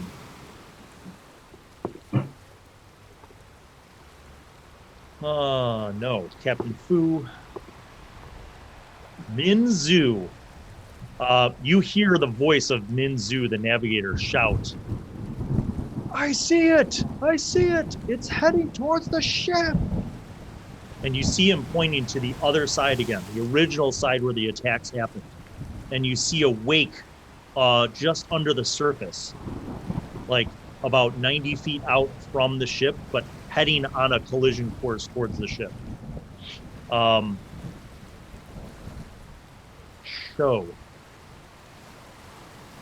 you are still in the hold. There's about 3 feet of water. The men are spread out, patching these holes as best as they can. What do you do? I look to see if anyone's looking in the direction of the crate with the magic ring in it. No, that's like on the other side. That's like on the far end of the cargo hold. Nobody's over there. As long as they have the patching under control, I go towards that, and I prepare to use stealth to obtain the ring. Okay, you slosh through the water as best as you can. Top of the order, Shao. You get up to the top of the ship. Right. You see Captain Fu and the men, and they're turning, they're pivoting one of the ballista over towards where you see Minzu, the navigator, pointing, and you see the beast just on a collision course heading back towards that same side where it originally attacked from. And it's swimming fast towards the ship to like intercept it and ram it. That's what it looks like to you. Okay. Now, Captain Fu looks at you and he's like, "What news from below?" And I explain everything that's going on, that we are being impaled by some natural attacks. They're not mechanical. They're not weapons. It's something natural. I think he's trying to bring us down. So with that being said, can I run and see where Zhao Chen left that other barrel of It's that right lard? there. It's right there on top? It's right. Okay. He's up there. Okay. So what I do is I grab it from him, and do I notice the direction it's coming from? You said, right? Oh yeah, because you see when you're coming up the stairs to the command deck, you see Minzu pointing, and you see them turning the ballista towards it. Okay, perfect. So what I do is I grab that last barrel and I throw it in the direction of that beast coming at us. Ooh. And I tell the I tell the longbowman to light up another one and be at the ready when it gets to about 50 feet away from to aim for it. So let's have you make a roll, because that's not an easy task. You're not uber strong. So Correct. Go ahead and make a roll. Don't add your proficiency modifier, just your dex modifier, because this is an improvised weapon. So you get your roll plus your 4 for dex. Go ahead. Okay, so one more time. So you want me to roll what? Roll and add your dex points. Just roll a D20. D20 plus 4.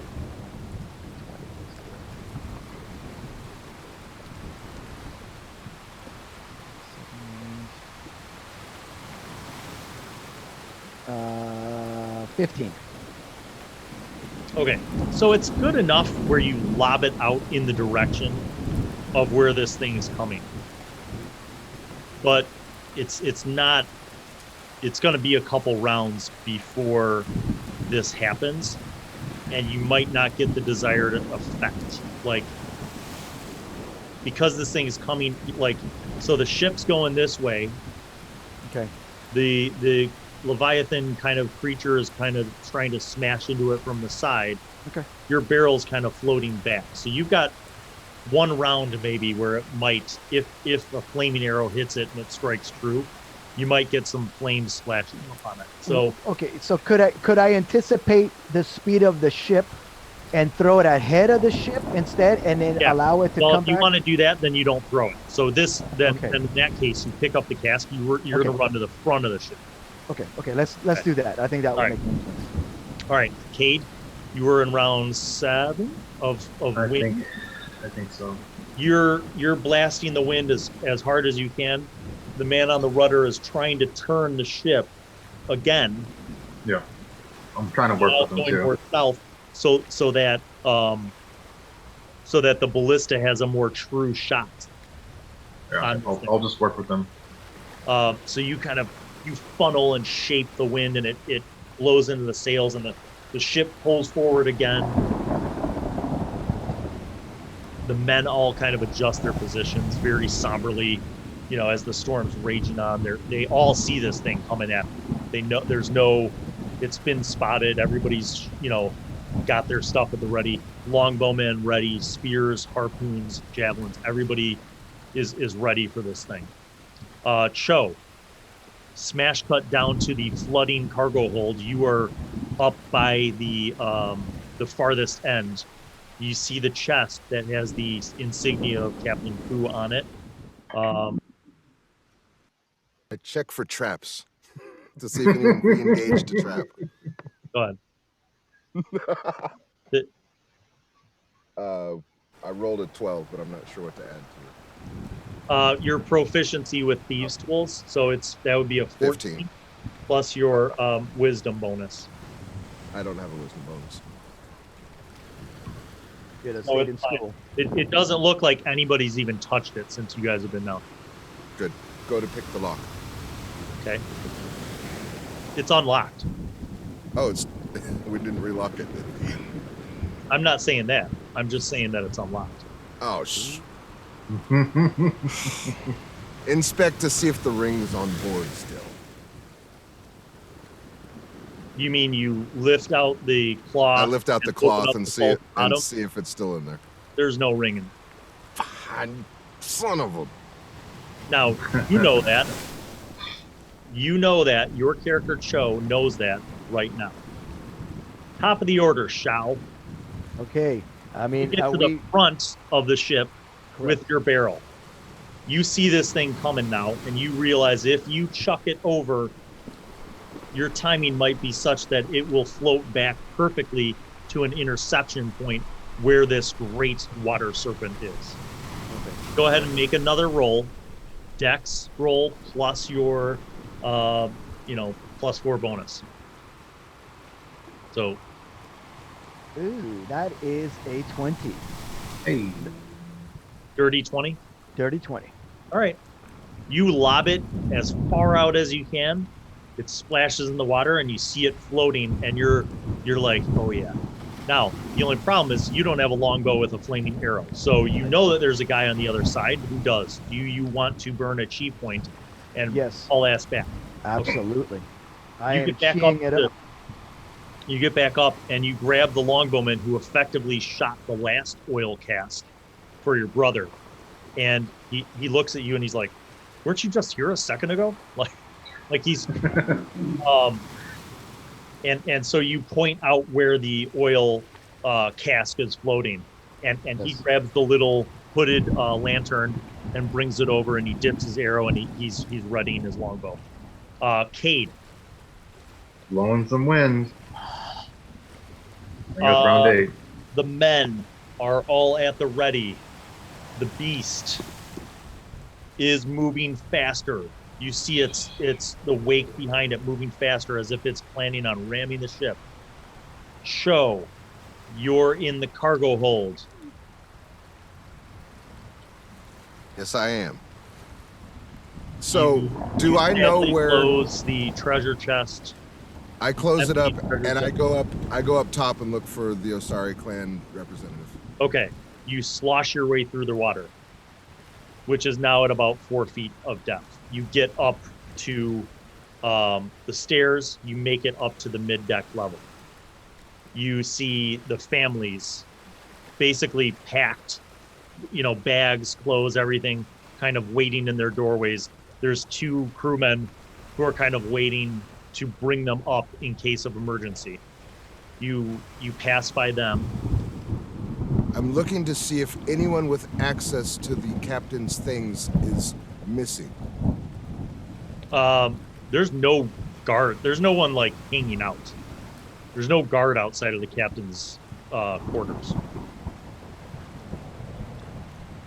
What I'm intending is, I feel like whoever has the ring is maybe missing from the vessel. So I want to try to narrow down who it could possibly be. So Okay.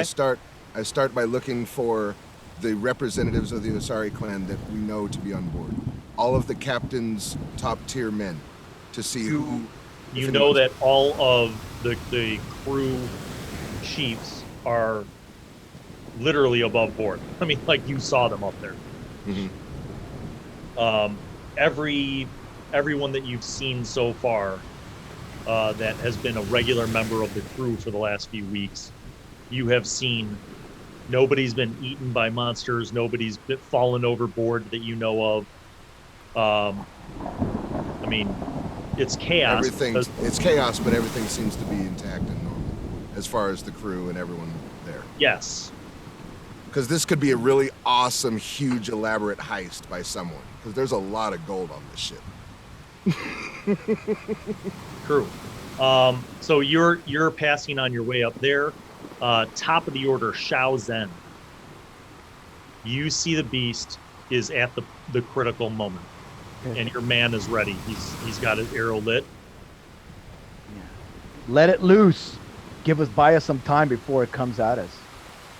And then I turn it around. If I yell direct instructions, will the back of the ship hear me, or am I too far away? You're at the back of the ship. You went back. Remember? No, wait. You were at the front. You threw the cask. Okay, I'm sorry. Back. Yes. Okay. All right. Perfect. So he hits. So it's a straight up hit for a lot of fire damage. 14, 16, 22 fire damage. 22. At this time, could the harpoon? Hold on. Wait. His longbow. Okay. The beast, the fire bursts the beast. Does not make its dexterity save. Surprise. So it will take damage, and it is now going to launch. Cade, you're up. You hear that sound. The same sound that you guys heard the first time that this thing made an attack. That horrible, screeching, otherworldly, terrifyingly loud sound. I'll look over as I'm like blasting the sails. How far is it? If I can see it. It's coming. Basically, same move as it did last time. It's making a dive to attack along the rail, and you are able to use a bonus action if you want to strip the wind from the sails and try to do it on it again. Yeah, I'm gonna try. Okay. To see if I can push it. So this is a clutch moment, people, in the dramatic saga of this ship combat, because can I use my inspiration to give it disadvantage? I'm not sure if that's allowed. Like use my divine inspiration to try and do this. I will roll 2 d20s for its strength save against your gust of wind. DC 14.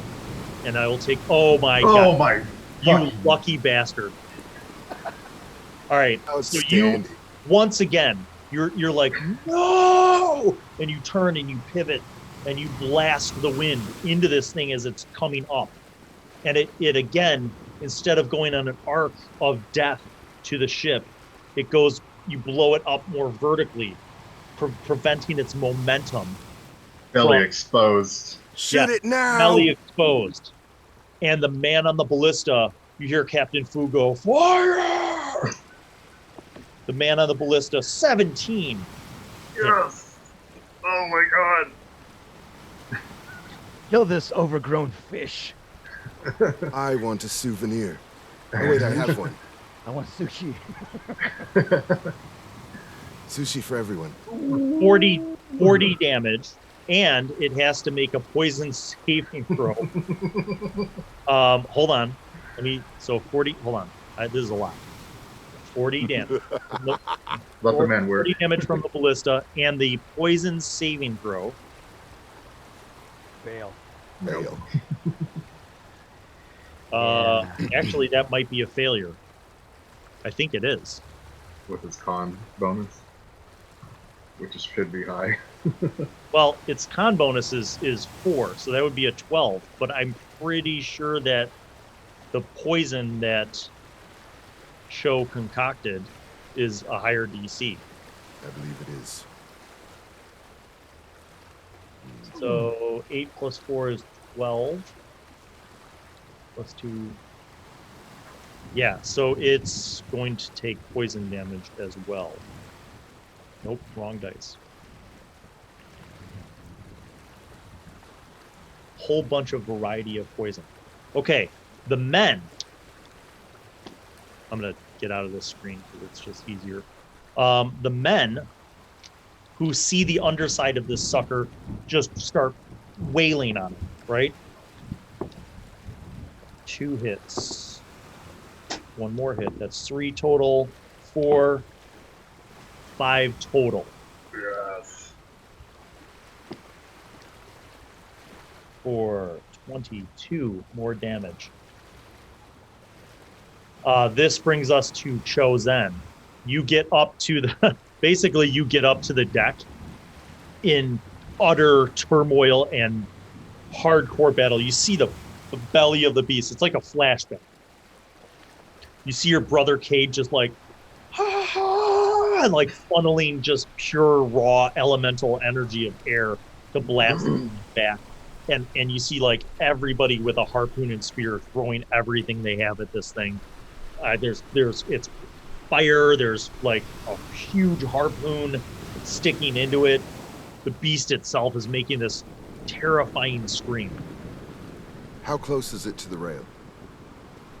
It's 15 feet out from the rail, but it's vertically exposed. I grab my poison tip spear and give it a huck. Okay, go ahead and make that roll. 22. Yes. Roll damage.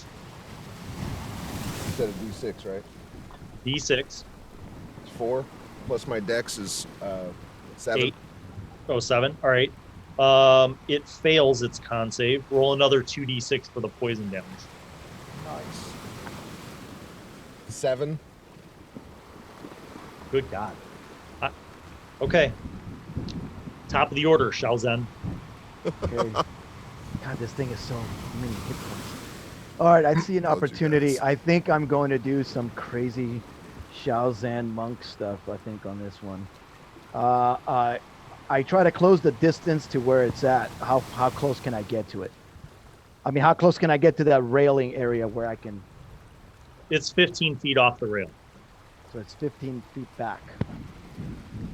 15 feet out into the water. Vertically up and down, it's at about 60 feet. Exposed. Okay.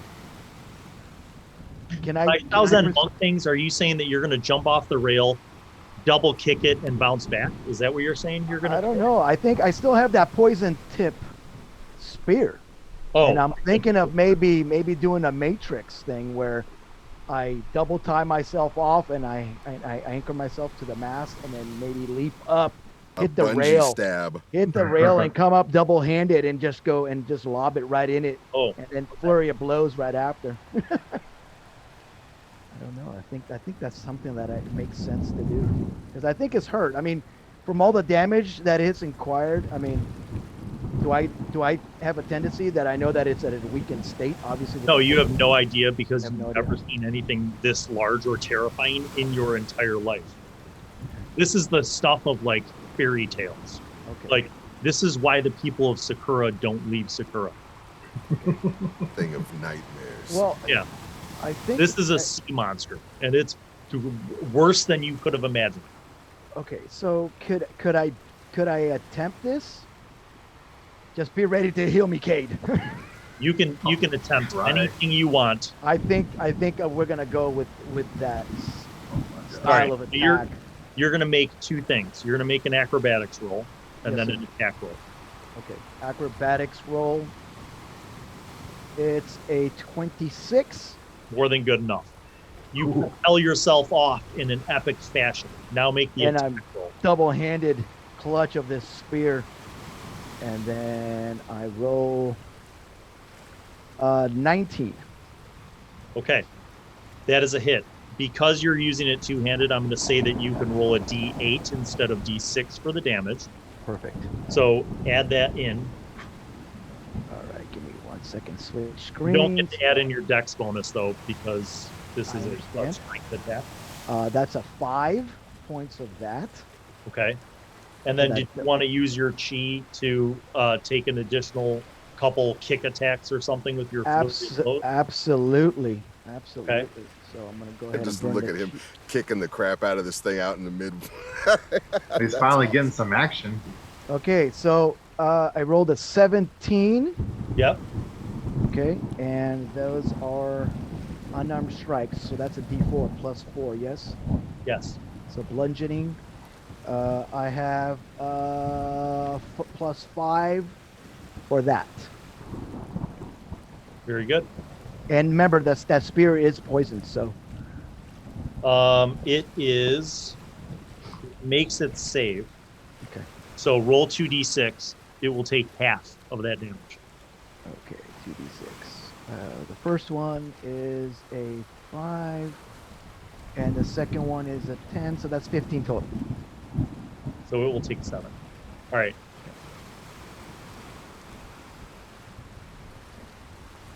Pull me back!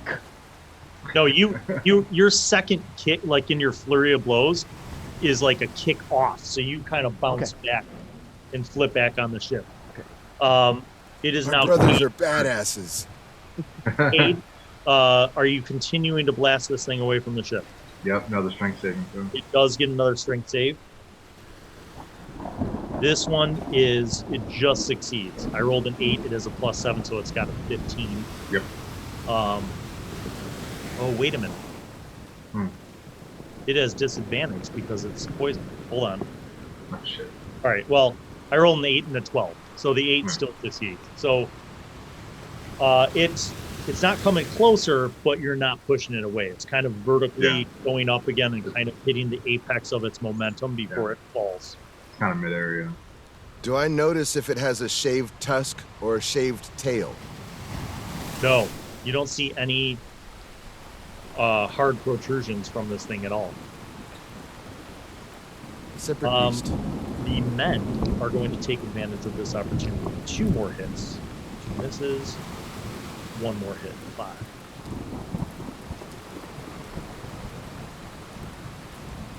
So 19 more damage total. All right. That means it is Shao's turn.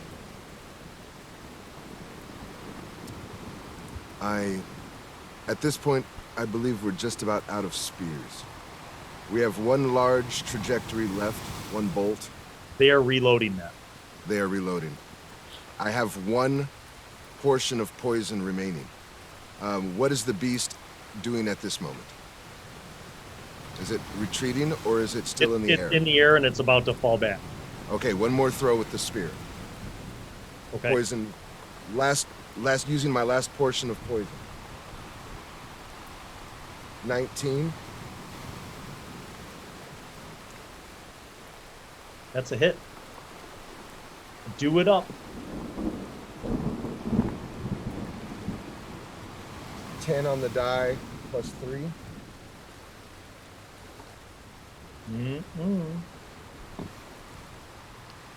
It's made its saving throw. So roll the damage and it will take half. 2d6, right? Yeah. 9. Oh, wait, is there a plus? No. Okay, 9. All right. Shao. That was minuscule damage. Sorry, brothers.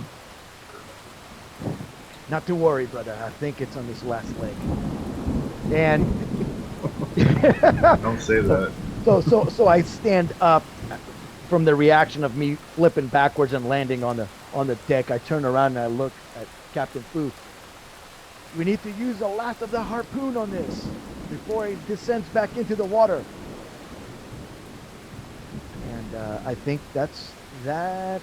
And I think I can attempt to. I think I can use my quarterstaff on this and come at it again. I have 1 more key to spend, so I'm gonna go at it again. And I run up and I kick off, and I try to use my quarterstaff and the flurry of blow technique 1 more time. See if that's gonna be enough to do enough damage here to knock Roll it acrobatics. back. Yes, sir. Acrobatics. 16. Okay. Roll the attack. The attack is rolling. 22, sir. That's a hit. And Roll a d8. D8 is rolling. I have 8 total. Okay. And how much Attack HP do you have left?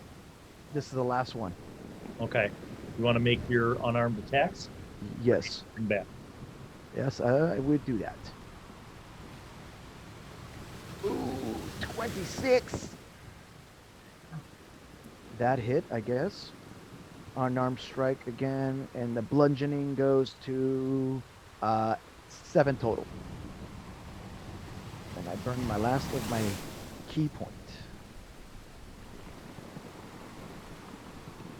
And with Shao's and extravaganza, I land in.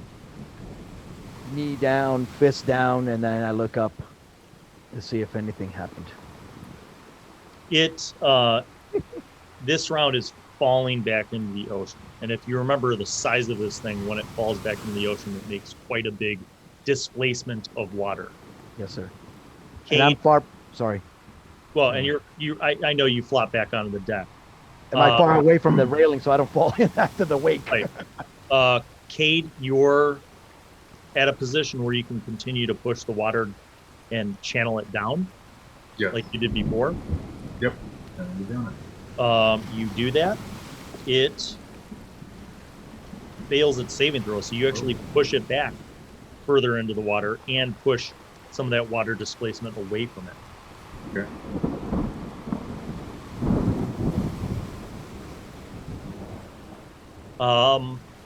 The men are up next.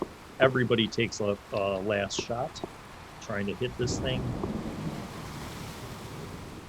2 more.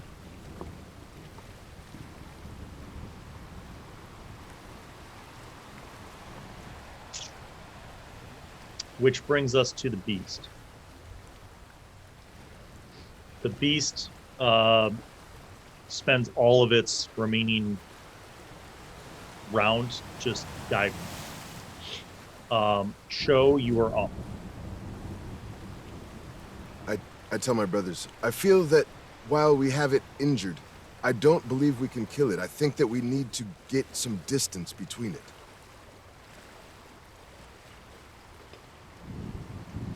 I don't even know what round I'm on in my Gust of Wind anymore. I think you're on 8. We're almost out of spears. We're almost out of weapons. We're almost out of energy. The ship is still taking on water. So, shit, I don't even know what to do this round. So I'm gonna dash back downstairs and see what the progress is on the patching. Okay. You do. Back to the top of the order, Shao. There are no visible enemies. So I run up. Well, actually, I'm there, right? I'm next to Captain Fu. So, Captain Fu, what can we do? I look at you for advice because I'm out of options. We've hit this with everything that we can hit it with, and this thing is still coming. We need to move again and see if we could get our distance from it. And we might also need to start having men bringing buckets of water up to pump out the hold. Okay, so if all men are focused now to the side that we had this battle on, is there anybody left on the other side?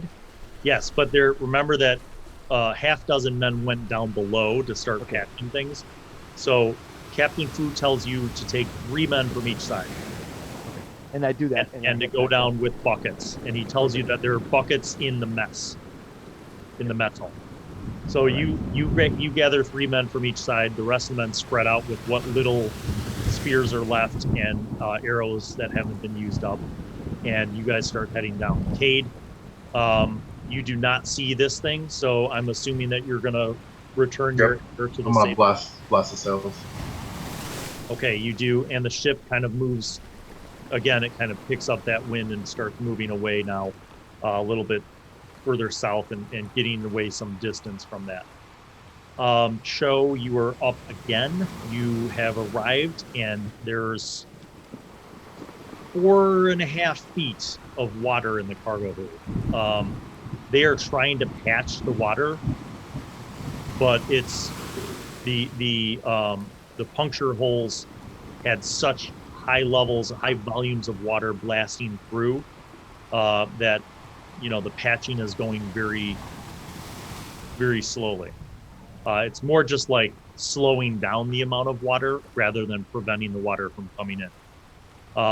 And you see some men when you come down, they say, "Start bringing every empty barrel and bucket you have. We need to start getting the water out of here."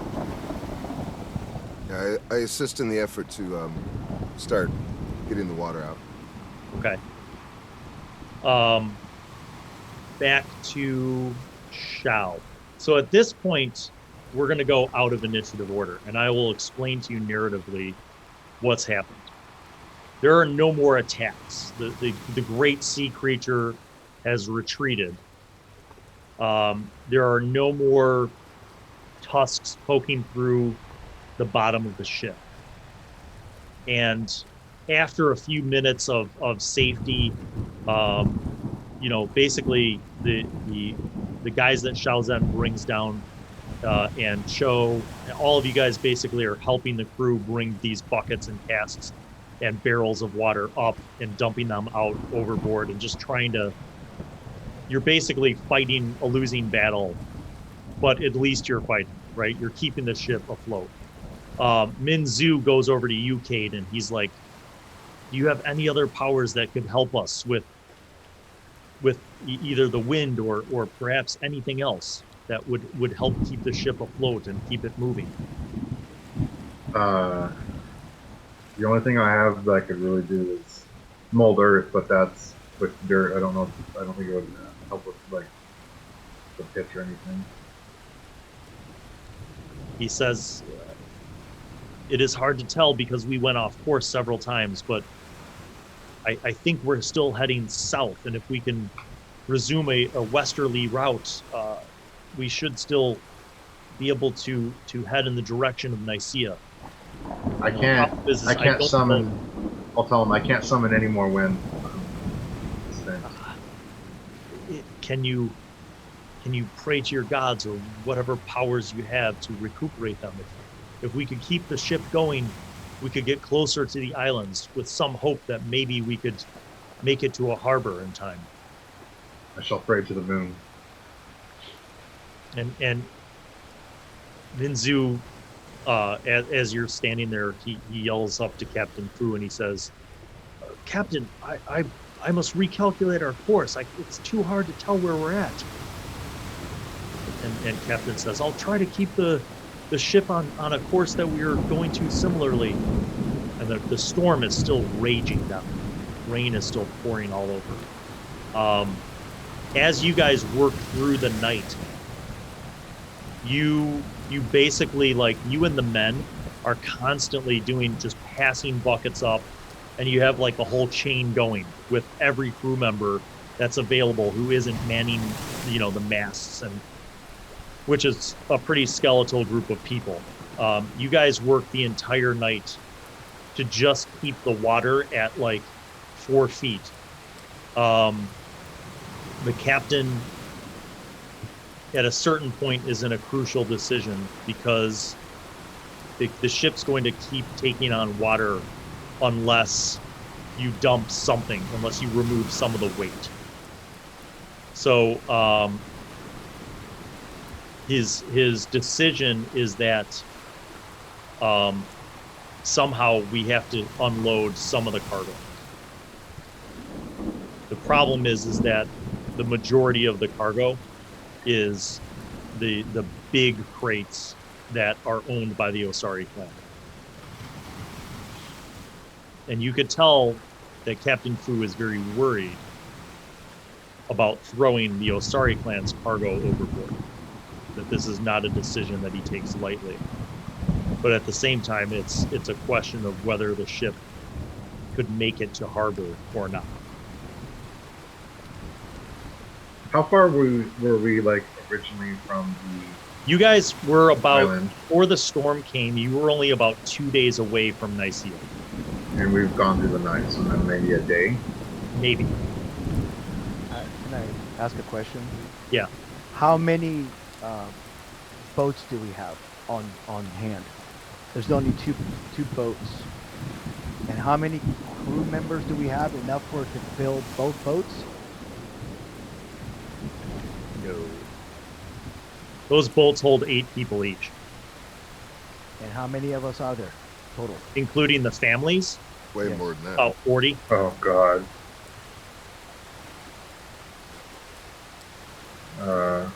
Can I maybe make a? I doubt it's gonna do anything but a perception check to see if I can see land anywhere. You don't see land anywhere. Yeah. Actually, no. I'm not going to say that. Go ahead. Any of you guys make a perception check. Tell me what you get. Bear in mind that this storm is still raging. You have no visibility unless lightning flashes. I'm granting myself guidance for this. 11. Yeah. Even with guidance, I gotta. All you 11. see is massive waves crashing against them. Plus 17. Yeah, you don't see any land in sight. Mm-hmm. I will ask you this, because I assumed that all of you would be helping the crew throughout the night. And that would take away your player agency. So I'm going to retcon this. I'm going to go back in time and say, are you helping the crew throughout the night, or are you doing anything else? No, I think the safety of the ship and the crew. Okay, so And Shaozan, you're helping with the buckets. Shaozan, are you helping with the buckets?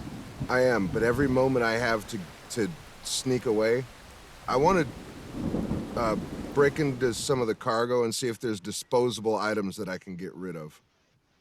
Whose cargo are you breaking into? The Osari clan. Oh, all right. Okay. But I checked for traps. Poisoned. That would be. What if your character died? What if you sprung a trap and your character died? 2 character deaths in 1 week. Oh That my would be God. brutal, man. I think I would literally cry. I Right. almost cried over I Eric. would. I would. So you don't find any traps. Now there are a lot of crates. Remember that I told you the majority of this cargo hold is full of the crates for the Osari clan. And you're gonna check one of the crates. I want you to roll a d20 and just tell me what the result is. This is not a high or low. It's No a way, dude. better. I got a natural 20. That's fine. And it's not a high or low thing. It's just how close to the number that I rolled. It's a random. Oh, okay. Then let me re-roll. No. No. It's good. It's good because I rolled a 19. So Sweet. Nice. you pop one of the crates and you open it up and you see piles of iron. And it looks like iron rods, like the kind of raw iron that like if it had been mined and refined, could be used by blacksmiths to make a variety of things, right? So you see this crate is stacked with iron rods. Well, it's clearly weighing us down, but it's definitely a necessary commodity And in that's Nisia. one of 20 massive crates. All right, can I move to another crate and do the same thing? Sure. I want to see if they all contain similar items. Do you want to just make this easy and just say I check all the crates? Yes, I check all the crates. Okay, so here's what happens. Is that a You thing? begin checking Oh. all the crates. You open up 20 crates. 4 of them have iron rods, just like you saw. The other 16 are empty.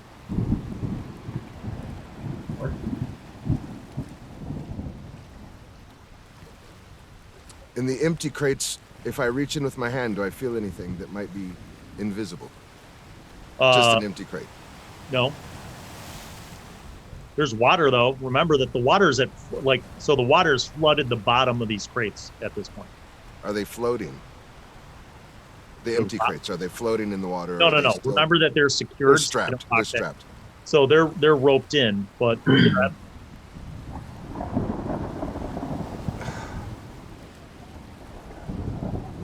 Who's down in the cargo with me?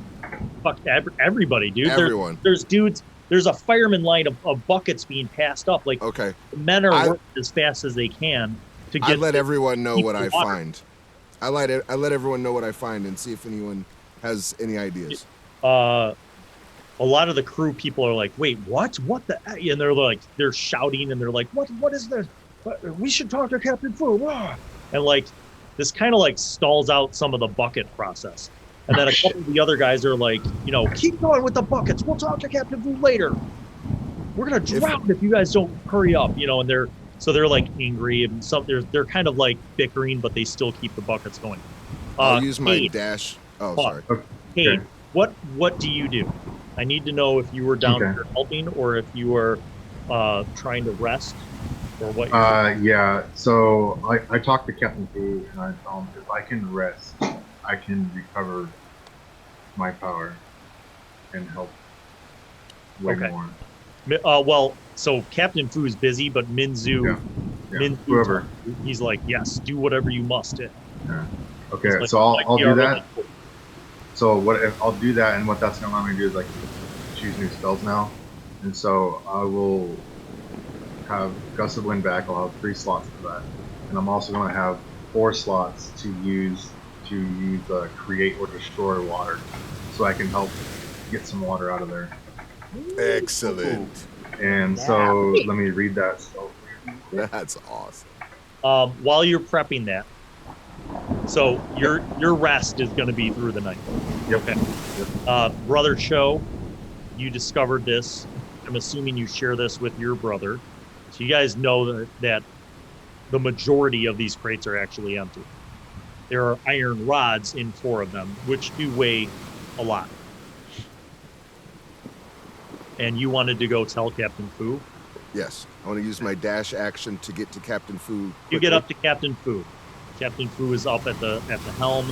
He's working with the helmsman. There's a skeleton crew of men manning the masts just to keep this ship going. How many crates did you say have iron for?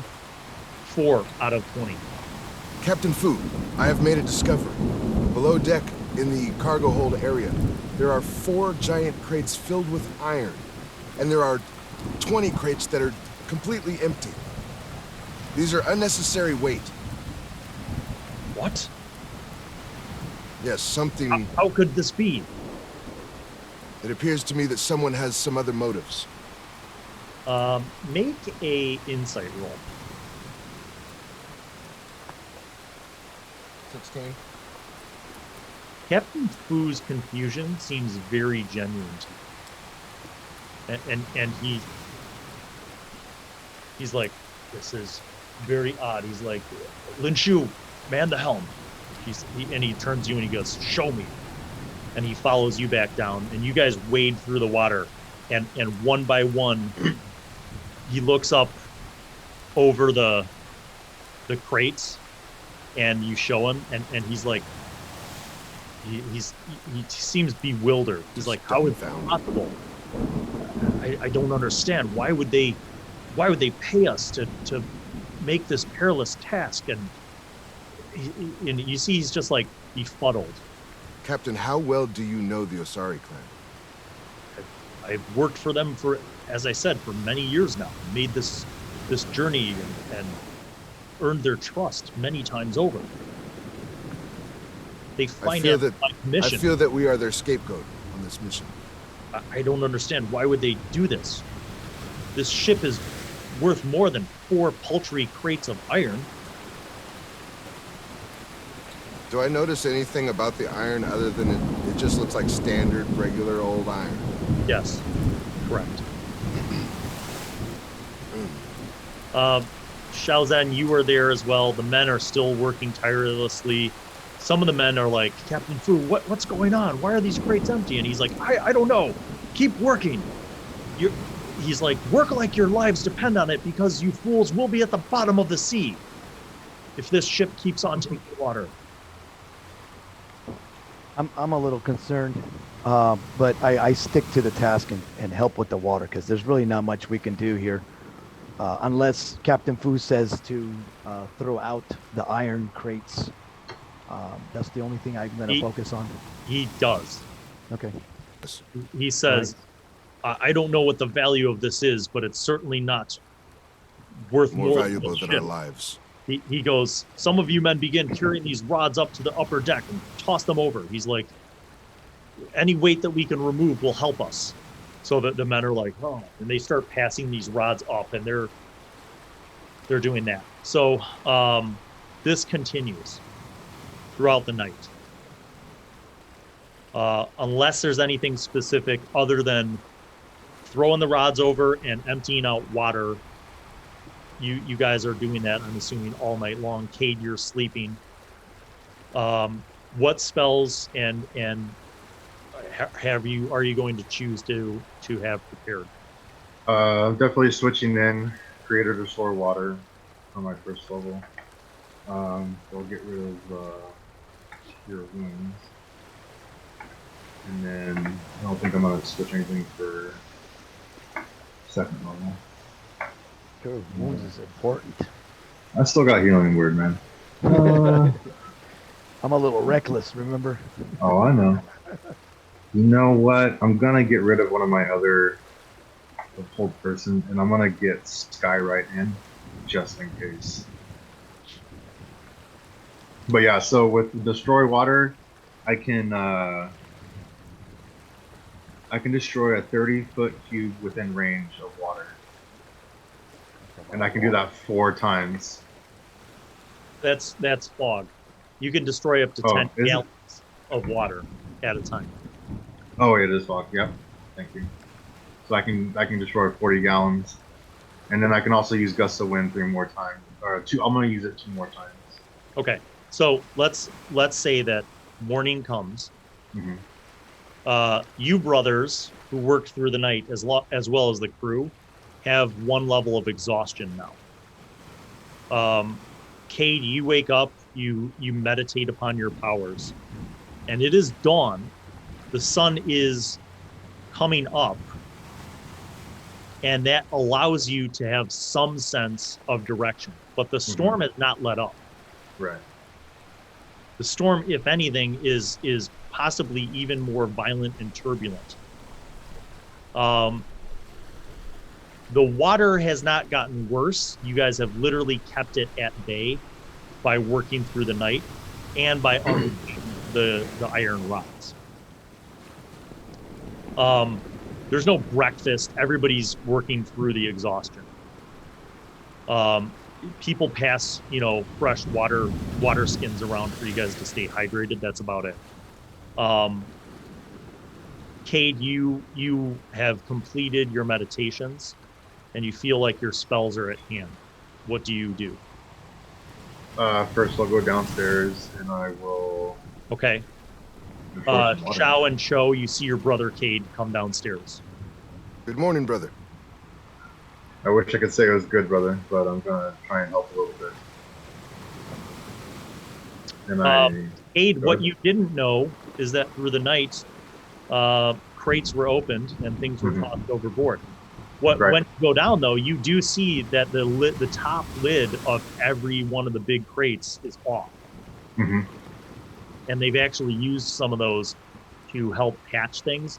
But you see that the water is still coming through, and there's still about 4 feet of water. Okay. Good use of the wood. Here, let me see if I can help a little bit. And as I start to make some hand motions and I cup a little bit of water in my hand, you see about 40 gallons worth of water just get destroyed within over the next 24 seconds, half a minute. So your brother, literally, it's like a pump. All of a sudden, like the water line begins to lower, and it gets down to about 3 feet of water. That's actually pretty generous. And briefly, it's like there's you all notice that there's a distinct absence of water. I'm going to say that this does allow some of the lower puncture holes to be seen and patched. So the men begin working quickly to start patching up those holes. Shao and Shao, what are you guys doing? I'm inspecting the empty crates to see if there's anything about them or if they can be tossed overboard as well. They could be. You would have to open up. The problem is that there's still a storm going on. You don't have to open up the cargo hatch and set up the pulley to pull them out, or you could break them up. I could break the. I'll attempt to break the wood down and use the pieces that we can, and discard of the rest. Okay, so some of the men start breaking up some of those pieces. The usable parts they leave, and then the other parts they throw overboard. Yeah, I'm gonna continue to help. Okay. With whatever water disbursement as we can, because obviously that's the most important thing. So I don't phase myself. Okay, Cade, what do you do? I will Done with go your up. Yeah. All right. I'll tell. They're still down there with me, my brothers. Brothers, I only have a limited amount of power left today, and I'm going to go use it to try and push us in a direction we need to go. Then I'll head upstairs, and unless they want to tell me something, and then You guys want to tell him anything before he goes? Your God be with you. the moon be with us. But. So you're, you get up to the top, Cade. You see the men on the crew just like they're all, everybody's exhausted. Yeah. You know, everybody's soaking wet. It's still pouring rain, still mostly overcast. There's a little glimpse of light that you can see in the east, and you see also even you know the crew chiefs are all looking pretty ragged. Yeah. But you see Captain Fu and Minzu kind of up by the helm, and you get up there, and Minzu thinks, he's like, I have no bearings other than the sun, but at least we're heading west. I'm not sure how far off course we were through the night, but at least I know that we're heading west now.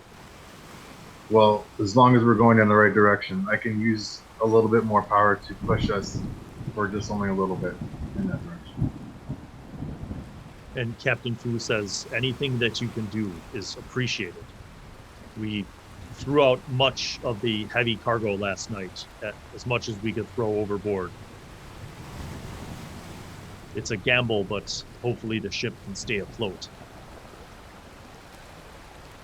Aye. And I'll use Gust to Win at least. I have 3 slots. I'm going to use it twice. I'm Okay. gonna save 1 slot. You begin funneling the wind, and the ship's sails catch, and the ship's just moving. And you're concentrating. You know, the first minute goes by. You kind of take a break for a little bit. The wind is carrying for a little while. You do it again. The ship's moving at a good pace. And at that point, one of the men on the side says, "Sir, something on the starboard side," and he points. And you see off in the distance, there's a ridge of water moving. It's that. It doesn't look like the creature. It looks like a wave, like a rogue wave that's not with the rest of the waves, but it's building.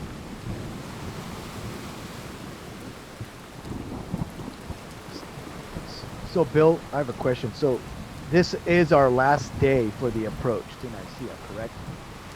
So it's Yeah. the next day because we worked through the whole night. Okay, so this is our last leg, however long. How long? We don't know how exactly far how off long course we are. Yeah. Right. The entire night you had no navigation.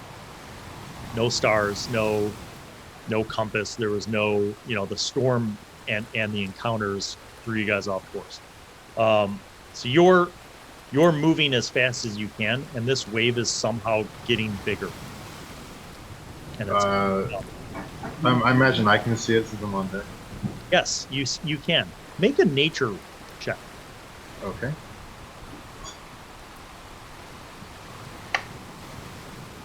Let me see if I have.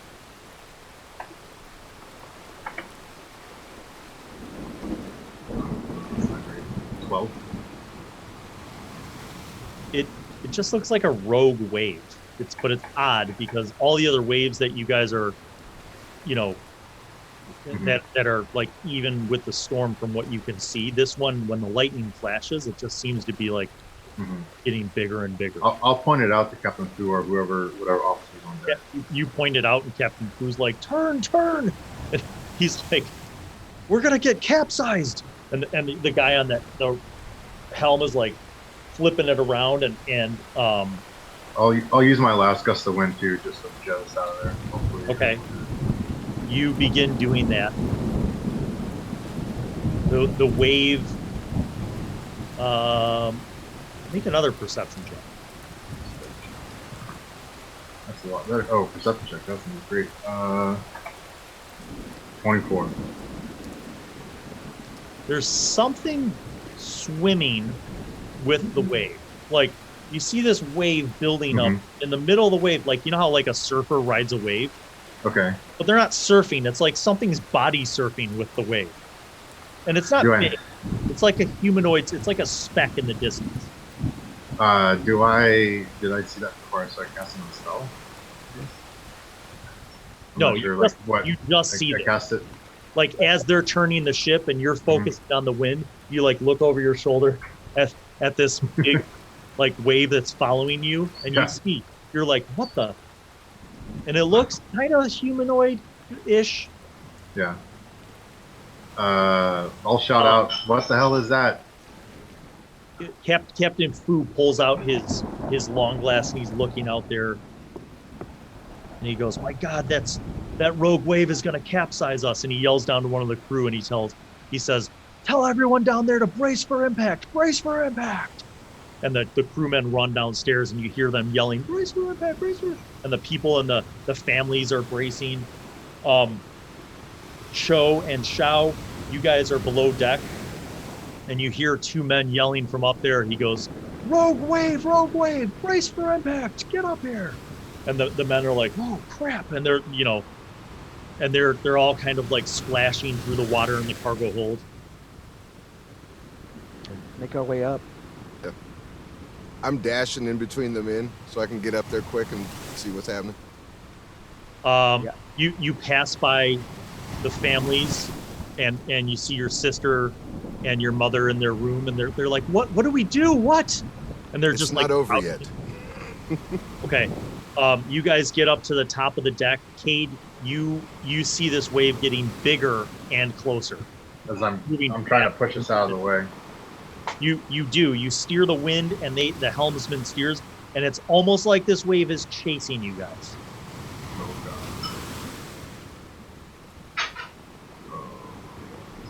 The next round, Cho and Shao, you guys get up to the deck.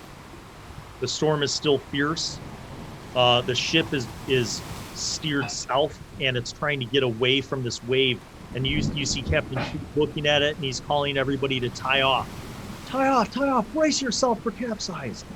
Rogue wave! And he's pointing to it, and you see this huge wave now, which is way bigger than any of the waves. And it is like rapidly swallowing up the water below it and getting larger in size, and it's cresting closer to the ship. Hey, tie off time at the mast. We'll start strapping myself in just to make sure that, you know, we don't go flying off. Cho and Shao, I'll let you guys also make perception checks. 19. Same.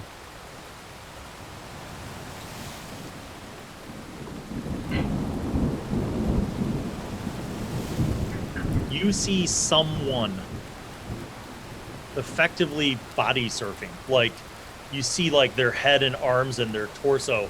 They're like riding this wave towards you guys. The figure seems humanoid because it has like arms and hands and a man-sized torso. Its head seems more like that of almost like a shark. But it has like smooth kind of shark skin on like a man's body with like a shark head, but it has a fin. You can see the fin behind it, because the fin kind of comes off its head like a mohawk and goes down its back, and its arms have like fins as well that are kind of look like razor sharp, and it has webbed hands, and it's kind of like body surfing the wave towards you guys. Interesting. Can we tell by its aggressive nature can we tell if it's aggressively attacking us? You don't even need to make an insight check. It's going to smash into this ship. I yell out to Captain Fu and whoever is listening, "There's a person in the middle of the wave." Or a thing. Captain Fu gets on the ballista. Oh. And he turns it towards the thing, and he pulls it back, and you see him trying to sight it. I grant guidance to Captain I was Fu. gonna say the same thing. Can we double guidance this guy? Yeah. You guys can rest. Remember, Wow. inspiration. Oh, we need to rest. If you haven't used your inspiration, use that. Yeah, I haven't. I haven't used my inspiration yet. The wave crests at a massive size. It is double the height of the ship's mast. Tsunami. It's a wall of water. And you see Captain Fu fire the ballista.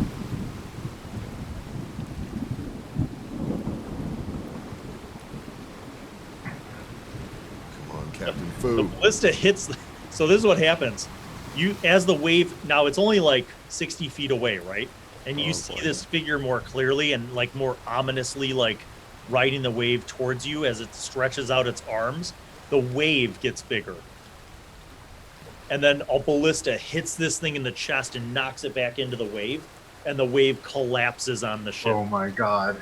Everybody make a deck save. Boy, let me say. 14. I'm tied off. 13. I am not tied off. 15. Oh, plus, do I get my +3? I'm not sure how deck saves work. Yeah, sure. Oh, 18. Give me Joe.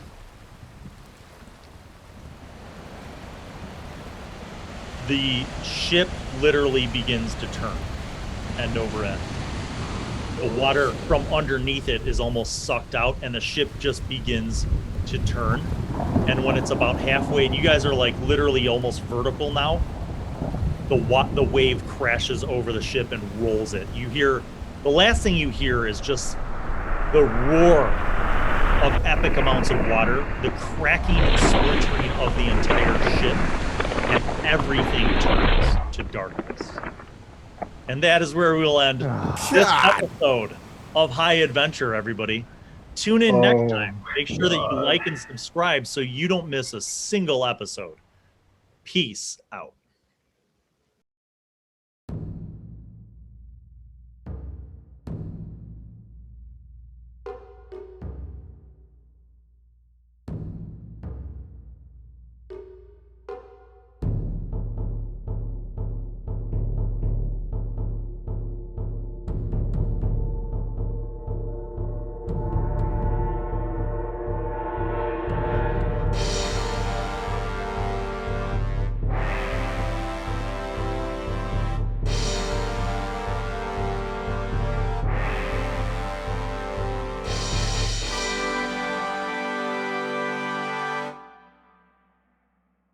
Well, hello, it's me, Wizzy. I'm back once again to remind you to subscribe and click on the notifications button, and also watch videos that are over there.